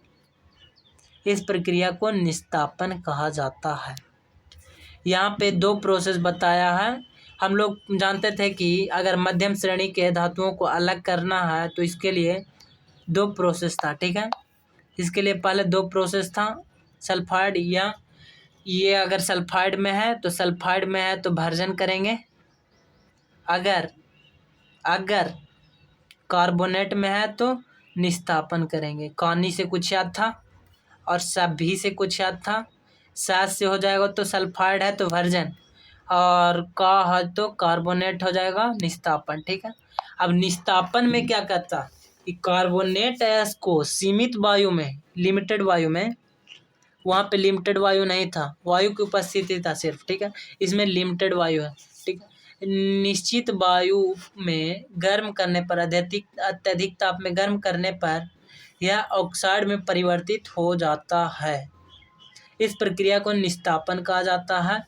जिंक से ऑक्साइड के भर्जन में जिंक के अयस्कों के भर्जन एवं निस्तापन के समय निम्न रासायनिक अभिक्रियाएं होती है। क्या बोल रहा है कि जिंक के अयस्कों के भर्जन एवं निस्तापन के समय निम्न रासायनिक अभिक्रिया होती है। और जिंक के अयस्कों के निस्तापन भर्जन करता है तो क्या होता है वो बता रहा। वर्जन में क्या होता है, तो वर्जन में क्या होता है, ये ऑक्सीजन की उपस्थिति में गर्म कर रहा है, अत्यधिक टेम्परेचर पे दोनों है, लेकिन यहाँ पे ऑक्सीजन की उपस्थिति है, यहाँ पे ऑक्सीजन नहीं है, लिमिटेड वायु है। तो यहाँ से क्या हो रहा है कि ये बदल जा रहा है ऑक्साइड में, ये भी बदल जा रहा है ऑक्साइड में, ठीक है, जिंक ऑक्साइड में बदल गया। ये सल्फाइड है, ठीक है, यहाँ पे कार्बोनेट है, समझ में आ रहा ना, कार्बोनेट है इसलिए इसको गर्म किया, कार्बन इसमें से अलग हो गया, कार्बन डाइऑक्साइड, और इसमें से सल्फर डाइऑक्साइड अलग हो गया, समझ में आ गया ना। आगे आते हैं कि